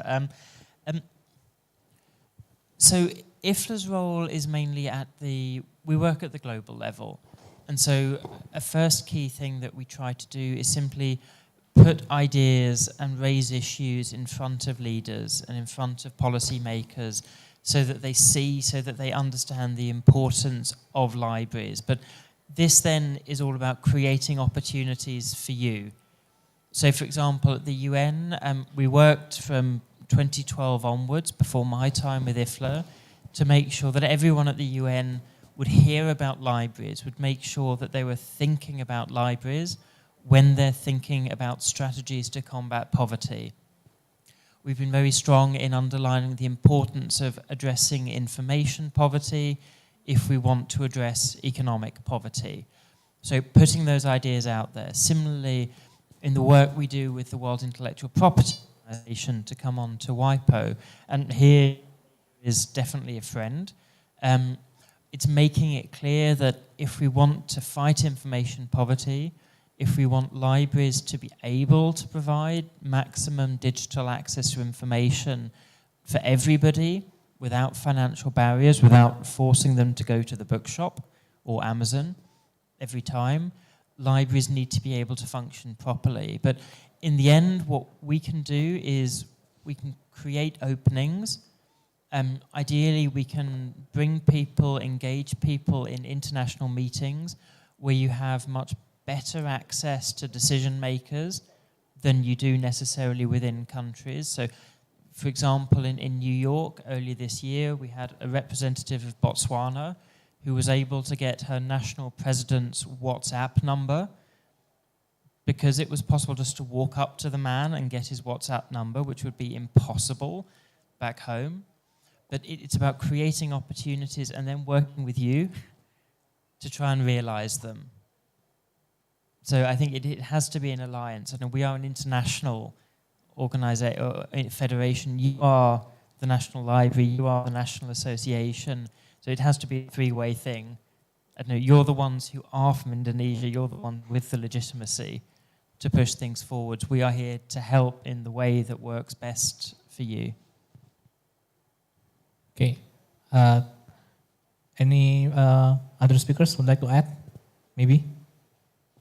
Ini cukup. Okay. So yeah, thank you for the answer. I think the main gist of Stephen's point is, bahasa Indonesia. Sorry. I think mungkin inti dari yang tadi disampaikan oleh Stephen adalah IFLA ini mengetengahkan isu ini kepada negara-negara di PBB. Artinya bagaimana ketika mereka berpikir tentang kondisi goal dari SDG itu supaya para pemangku kepentingan itu juga berpikir tentang perpustakaan. Tadi contoh yang diberikan beliau bahwa kemiskinan itu, ekonomi itu tidak bisa hilang kalau kita tidak tidak memperhatikan masalah kemiskinan informasi. Nah, itu mungkin salah satu retorika mungkin ya yang bisa dipakai ketika kita juga berbicara hal yang sama kepada para stakeholder di Indonesia. Mungkin kira-kira itu Pak Agung, secara singkatnya begitu. Ya, sudah benar ya? Benar ya? Oh, ya, oke. Baik, kita masih ada waktu ya, panitia. Mungkin kita menuju ke para penanya yang sudah bertanya di online. Tadi saya baca-baca sekilas, mungkin kita bisa ke slide nomor 7. Ada pertanyaan dari Bu Mariani di situ. Tadi ini agak terkait juga tadi dengan yang dibahas oleh Pak Agung. Bisa ditampilkan? Ya, oke. Jadi ada pertanyaan dari Ibu Mariani SE dari Dinas Perpustakaan dan Kearsipan Kabupaten Balangan. Jadi ditujukan kepada Stephen Weber. So she is from the Regency, Balangan Regency Library and Archives. So nanti mungkin bisa dijawab juga oleh para panelis yang lain ya. Jadi so the summary of her question is that in her opinion, librarians, some librarians or library institutions in Indonesian regions are thought as pariah, which is compared to the other bureaucratic institutions in the region. So, what do you think the legal, or rather, I think the advocacy measures that can be taken to address this adverse political condition, especially in the regions?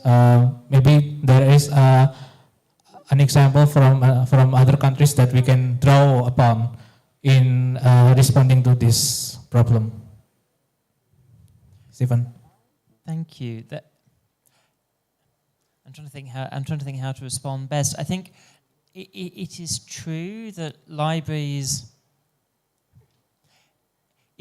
and this is perhaps a consequence of what I said earlier, it can be difficult to place libraries within a bureaucracy. Because first of all, libraries are about delivery, but they're about delivering in a lot of different ways. We're not necessarily just, as I said earlier, delivering on culture, delivering on education, delivering on innovation. So it's quite difficult to place libraries. It's not necessarily, it's an institution that is open, that invites people in. It's not got a single agenda, like it's not delivering a curriculum or delivering an individual particular service. So I think it's normal that sometimes it can be difficult to understand what libraries are about. Now, how we address this, one way is simply, it is about communicating, about showing that we are doing cool things, that we're doing really good things. So the National Library website is a great example of highlighting all the work with communities, looking like showing that we are institutions that get things done, that actually need to be paid attention to, that can actually contribute, rather than this slightly confusing, difficult to understand organization on the side. I think as well, again, there's a lot of work to be done around just communicating what a library is today. I think we often do suffer from the fact that by the time that someone gets to a position of power, they're normally a little bit older, and so their perception of libraries dates back to whenever they were at university or even in school. And so people often have a very old-fashioned image of what a library is. And so we need to do communication work on just the role of libraries, on what it means to be a library, on the function that we have. Here is where things like the UNESCO IFLA Public Library Manifesto come in, because you can point to something that UNESCO has put its name on to say that actually this is what a library is like today. It is not what you remember from 30 or 40 years ago. I think in terms of countries where there has been, libraries do get seen, It's always a bad example to give something from the Nordics because they are kind of exceptional.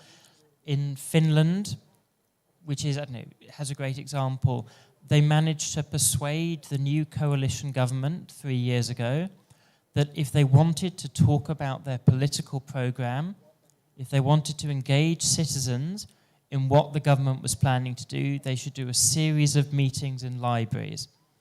So actually members of the coalition government in Finland went to a series of public libraries in order to present what they were doing and take questions. And that's a great example. That's really showing what libraries can do. And when you get the Prime Minister and the Minister of Finance, and the Ministry of Economy and the Ministry of Education into a library to do that, that's excellent if that can be done. Oke, mungkin untuk perspektif lokal mungkin ya dari Pak Zulfikar atau Mbak Reni, silakan kalau mau nambahkan. Well, actually, based on my case, actually, my background is from the research libraries, so it is based on educational background. So you have your own specialties or expertise to deliver your expert to the stakeholders. So how can you have a better positions in your institutions? It's just by showing off your expertise. So I think I want to also echoing your about multi-purpose institutions, because libraries covered so many different mission of their own institutions, like me, who is working in a research institutions. So I think the way we want to make library position is important is by delivering the urgency of its needs when we want to serve our stakeholders like researchers, etc. So I think that if it's in my case, I will bring it out to my supervisors. Thank you. Oke, Pak Zulfikar? Ya, mungkin pertanyaan ini memang agak lokal ya. Jadi bagaimana pustakawan kita seolah-olah seperti tempat buangan gitu. Kemudian juga pejabat-pejabat yang sudah hampir-hampir pensiun akhirnya ditempatkan di perpustakaan. Saran saya kepada teman-teman yang juga pengalaman, welcome aja. Selamat datang Bapak, kemudian jelaskan mengenai fungsi kita sebagai pustakawan. So, jangan kita benci gitu. Jadi terima dengan tangan terbuka. Ya. Jadi kepada teman-teman di kabupaten, di dinas perpustakaan, provinsi atau kabupaten, memang itulah yang terjadi. Jadi kalau Ibu mengalami mengenai kenaikan pangkat, ya, tentu ini tergantung kepada karya atau kredit. Ya. Kemudian kalau memang merasa disakiti, kalau menurut saya Anda pegawai negeri ya petunkan aja. Mungkin sekali waktu, atau kalau tidak juga mungkin IPI ya, sebagai organisasi yang juga harus peduli terhadap organisasi. Apa masalahnya? Mungkin IPI bisa menjembatani. Kalau ada di Jawa Barat, ajukan dulu ke IPI Jawa Barat. Ya. Kalau tidak selesai bisa ke nasional, bisa aja. Ya. Jadi itulah fungsinya organisasi profesi. So this is uncommon. This common in Indonesia. So the library is not a popular, place to work for. So that's why the people, what do you call it, orang buangan, ya, they put in the library. And sometimes, because Indonesia is different, our librarian, professional librarian, the highest one, can retire at the 65 years old. So that's why some of the bureaucrats, they want to be professional librarian, but they have no background, they become, they used to be a boss in their institution. No, they come to our profession and the high levels. So in this case, I say to them, my friend, just welcome to them and say, what is our profession? And I said, at least we are going to feed the information to the poor people. Poor is not mean the poor in food, poor information as well. So that's who knows that some of them can be realized that the library is not the bad place as the thing before. Thank you. Okay, thank you for the answer. Kita mungkin masih ada waktu buat pertanyaan lagi ya, panitia. Satu, okay. One more question. So let's see.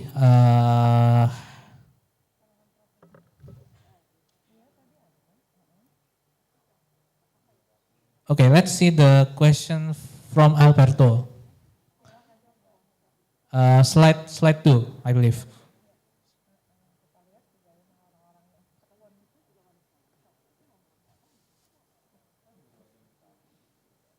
Okay, okay, we get to the question.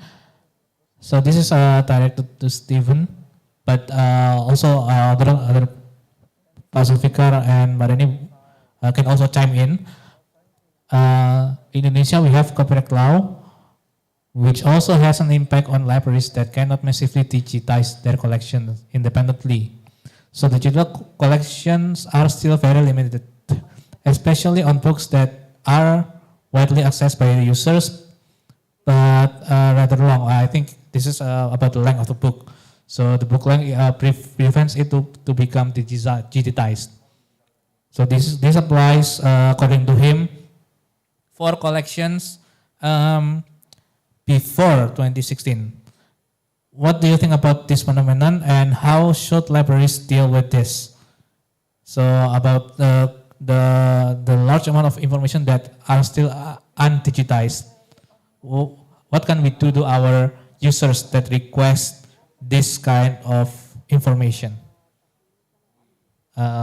Stephen.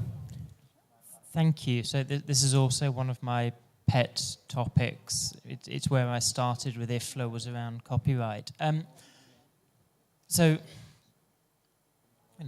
obviously a lot depends on national law.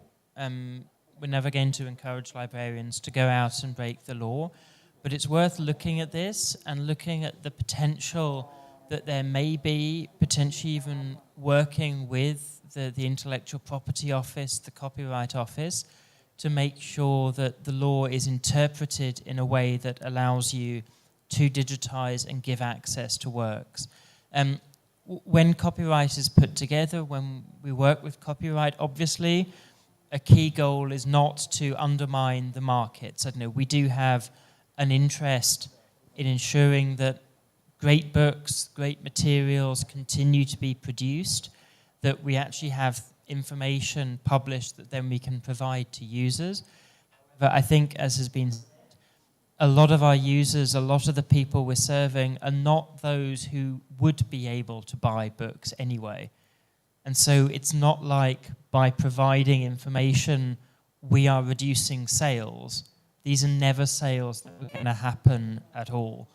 I think then when we have those conversations with copyright offices, we need to make it clear that firstly, digitizing and giving access to books through libraries does not necessarily harm sales. We need copyright agencies to understand that as parts of government, they have a mission to deliver on all human rights, not just the right to benefit from the fruit of works. And all human rights include the rights to information, to culture, to research, to education. So we need to make sure that copyright laws are drafted in a way that helps. So I think two elements. Firstly, work with the copyright offices, encourage them to think, well, we have an issue. Digitizing and giving access to works in a secure, controlled way. We're not talking about taking the latest textbook and putting it up on the internet for free, but being able to digitize and give access is a core part of what we're doing, and that as far as we can interpret the current rules to say that that's okay, then that's good. But I think longer term, having a sit down with the Copyright Office, bringing in the Education Ministry, bringing in the Research Ministry, and making sure that copyright law in future is actually balanced and is not just seen as a means of supporting revenues to publishers would be helpful, because we do need that balance. We do need authors, we do need publishers, but we also need access. Okay. I think the other panelists have something to add. Maybe starting from Pak Zulfikar or Mbak Reni. Yeah. Okay, Mbak Reni. Well, in my case, I think I have a similar case or issues regarding how can we open our research data or collections, like scientific collections, to the public, because some of them might be in under embargoed contract, and also some of them are closed just because they are under copyright law. And we do have some discussion with the Creative Commons license. So we do, in that discussion, we compare our copyright law and then the other thing about the other regulation that can be compared, and we can have the middle output. How can we make this kind of research data, I think, to be open under some terms and conditions.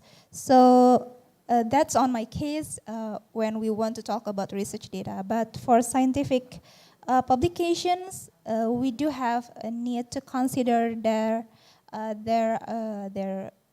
copyright that was entitled in that collection. So I think when we want to digitize them, we can put the access to be open, moderate, or closed, depending on the need of our users when they want to access that.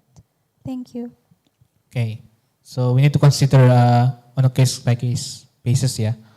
Okay, Pak Zulfikar?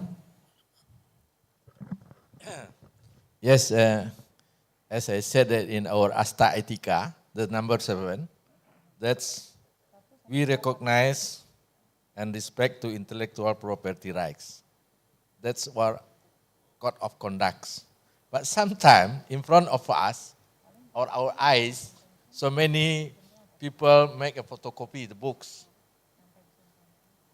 Some they digitalize books.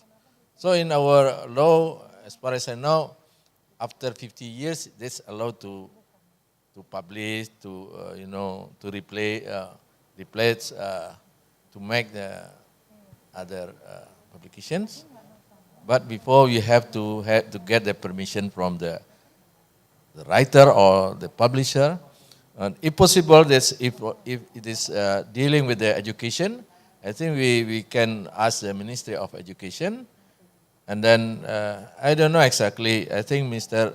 Fadli, you know about the Copyright Office? We have the Copyright Office in Indonesia. So, as Mr. Steven said, that we have to work with the, there is no law without exception. Even we have law, must be exception. So, you use the exception. So, Alberto, that's your question is very good, but it happened in our country, and then sometimes it's not, it's not easy one, even in university. Yeah. So I'm teaching this one, and my student make a photocopy of the books, So this, photocopy is about the economic, and plagiarism about the scientific. Yeah. So whenever, sometimes they publish the books only 2000s, it cannot sell in 2 years. Where the author can get money, publisher can get money. So somewhere we have to think that for my friends, if it is in Bahasa Indonesia, please buy the new one. Do not make a photocopy. That's again the Asta Etika. But for the books in English, do not allow us. But if possible, just try to get the permission from the users. And as far as I know, in National Library, Buworo, we have the special agreement with the publisher about the digital collection. Is it right? So we can, gandakan 10,000 or 10 users use it, or can the user in Indonesia use one books whenever you buy the books, and then all user in Indonesia can access those books, even this digital thing.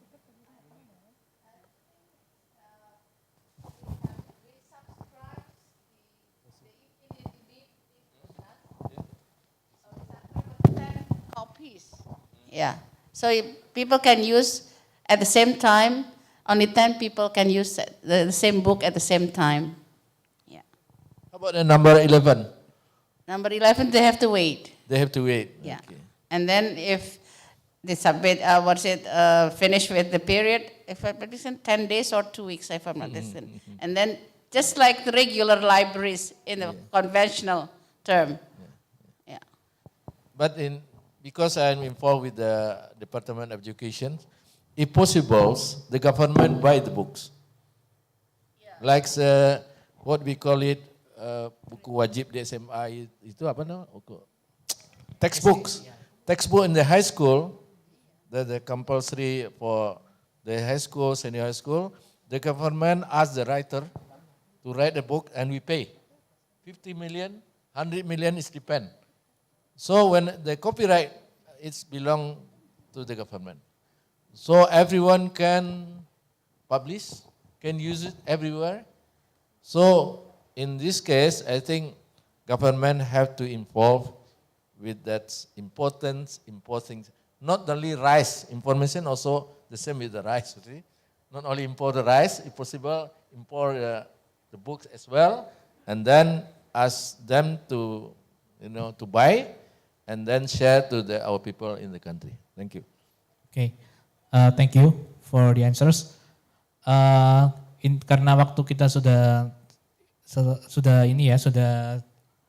memasuki akhir, ya ini masih ada beberapa pertanyaan lagi, cuman saya menyarankan ini untuk pertanyaan-pertanyaan yang belum terjawab, mohon maaf belum bisa dijawab. Tapi ini pertanyaan-pertanyaan ini yang sifatnya misalnya bagaimana menjalankan jurnal dari IFLA, kemudian bagaimana literasi informasi di sekolah, kemudian bagaimana pendidikan di bidang perpustakaan. Ini ada di publikasi IFLA. So IFLA has made publications about these topics, about public libraries, about education in LIS, library and information science, about public libraries, what is the other one? About literacy. We can access it on the IFLA repository, but unfortunately for many of the items, they are still not available in Indonesia. But I think I saw a few of the items, I forgot which are indeed available in Indonesia. So maybe try it out. Bisa mengunjungi repository IFLA, di situ sudah banyak publikasi kajian yang disampaikan, dipublikasikan, dan itu bisa digunakan kita di Indonesia sebagai rujukan, kira-kira begitu. Panitia, can we spend a little time for closing statement? Yeah, just maybe 1 or 2 minutes from each speaker. Starting from, I think we go in the first order maybe ya. Mbak Reni, first.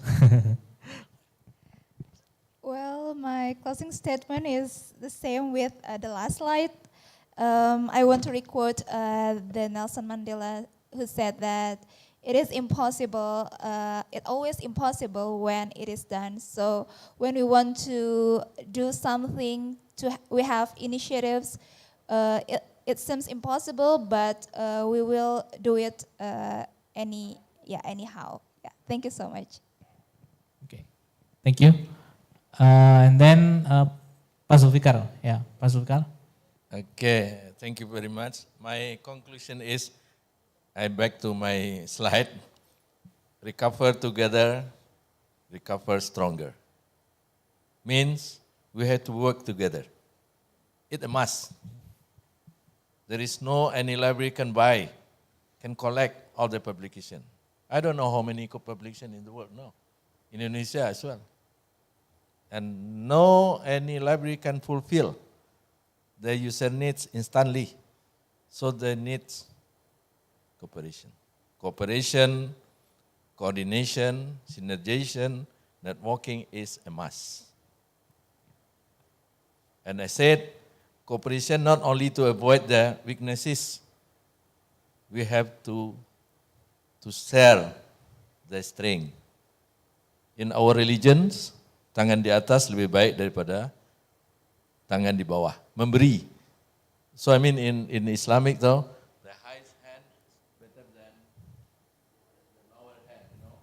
So that's mean we try to help the disadvantaged people. And then yes, kemudian kepada teman-teman kita Pustakawan Indonesia, saya ulangi kembali, bersama kita bisa melakukan sesuatu, apalagi ke depan tidak mungkin kita untuk membeli semua terbitan, apalagi kalau sudah dalam bentuk digital. Ya. Oleh karena itu kerjasama antar pustakawan ya, merupakan suatu keharusan, baik dalam bentuk nasional, bentuk regional maupun dalam bentuk internasional. Kadangkala hubungan kita sesama anggota organisasi, komunikasi informal lebih lancar daripada formal. Oleh karena itu, pada teman-teman sekalian, untuk selalulah ikutlah dalam organisasi. Kemudian juga kalau ada pertanyaan yang menyangkut IPI, yang menyangkut lokal, yang hari ini tidak terjawab, nanti panitia bisa sampaikan ke IPI. Insya Allah kami akan bantu, dan itu salah satu tugas, ya, atau yang menyangkut apa yang saya paparkan hari ini. Mudah-mudahan ke depan ya pustakaan kita. And Steve, thank you very much for your sharing knowledge for us. We do hope that we can work together with our session, with IPI and with other organizations. As I said, we have around 18 organizations in Indonesia. Thank you. Okay, thank you. Last but not least, Stephen. Firstly, obviously, thank you. I think I felt that the questions that you were asking, and I don't know about the quality of my answers, but these are also the sorts of questions that are at the heart of what IFLA does, at the heart of what our different volunteer groups do. And these are questions that are always really exciting, not just to talk with one guy up on stage, but with the full community of your peers from around the world. So I suppose my closing line is you are so welcome within IFLA. I don't know, get those memberships up, get involved, get into committees, make sure that all the great work that you're doing is being heard, but also make sure that the questions that you're asking are on the agenda, and so that other people are coming back, sharing their ideas, their examples, that then you can go and apply on the ground. So keep being involved. Okay, thank you, Stephen. Let's give a round of applause for our speakers. Yeah, so that concludes our Bincang Bincang Pustakawan or Librarian Talks. This is not a one-off event, not the first nor the last. Yeah, so we will have further discussions down the road. In fact, we have already held a Librarian Talks program since 2021. I think it's monthly discussion. So monthly we hold discussions that are like this. We discuss knowledge and information sharing with librarians and professionals that are adjacent from with the library and information sector. So Ken, Stephen, Pak Zulfikar, Pak Dhani, thank you once again for your insights that you shared us today. I hope this can energize us library and information professionals in Indonesia to do greater works in the future. Semoga bisa menjadi penyemangat buat kita semua. Walaupun mungkin kita masih banyak permasalahan, paling tidak kita sudah menemukan satu yang bisa memotivasi kita. So Thank you for the audience for your participation. As a moderator, I would like to apologize if there is any shortcomings in this session, and I give the floor back to the MC, Balara Alexandra.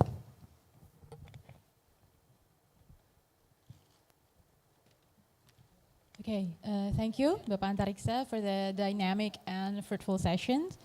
So that concludes our event today. And we are very honored to have all the representatives to share their views on these librarian talks. And once again, on behalf of organizing committee, I would like to extend gratitude to all speakers and all the participants here, and also thanks to you who joined virtually. And we also apologize if there's any inconvenience during the event, and looking forward to seeing you all at the next event. Wassalamualaikum warahmatullahi wabarakatuh.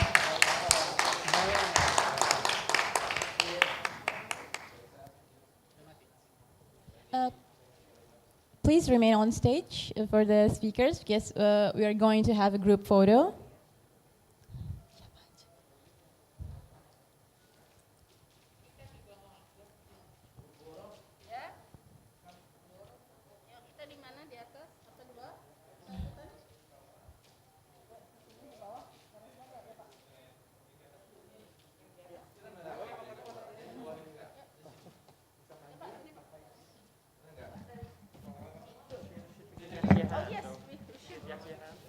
Yeah, okay.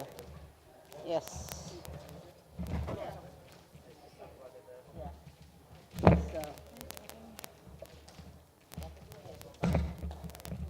Sebagai tambahan informasi Bapak Ibu untuk yang hadir tadi di sini, untuk mendapatkan sertifikat nanti bisa scan QR code yang akan di-share di layar juga ya.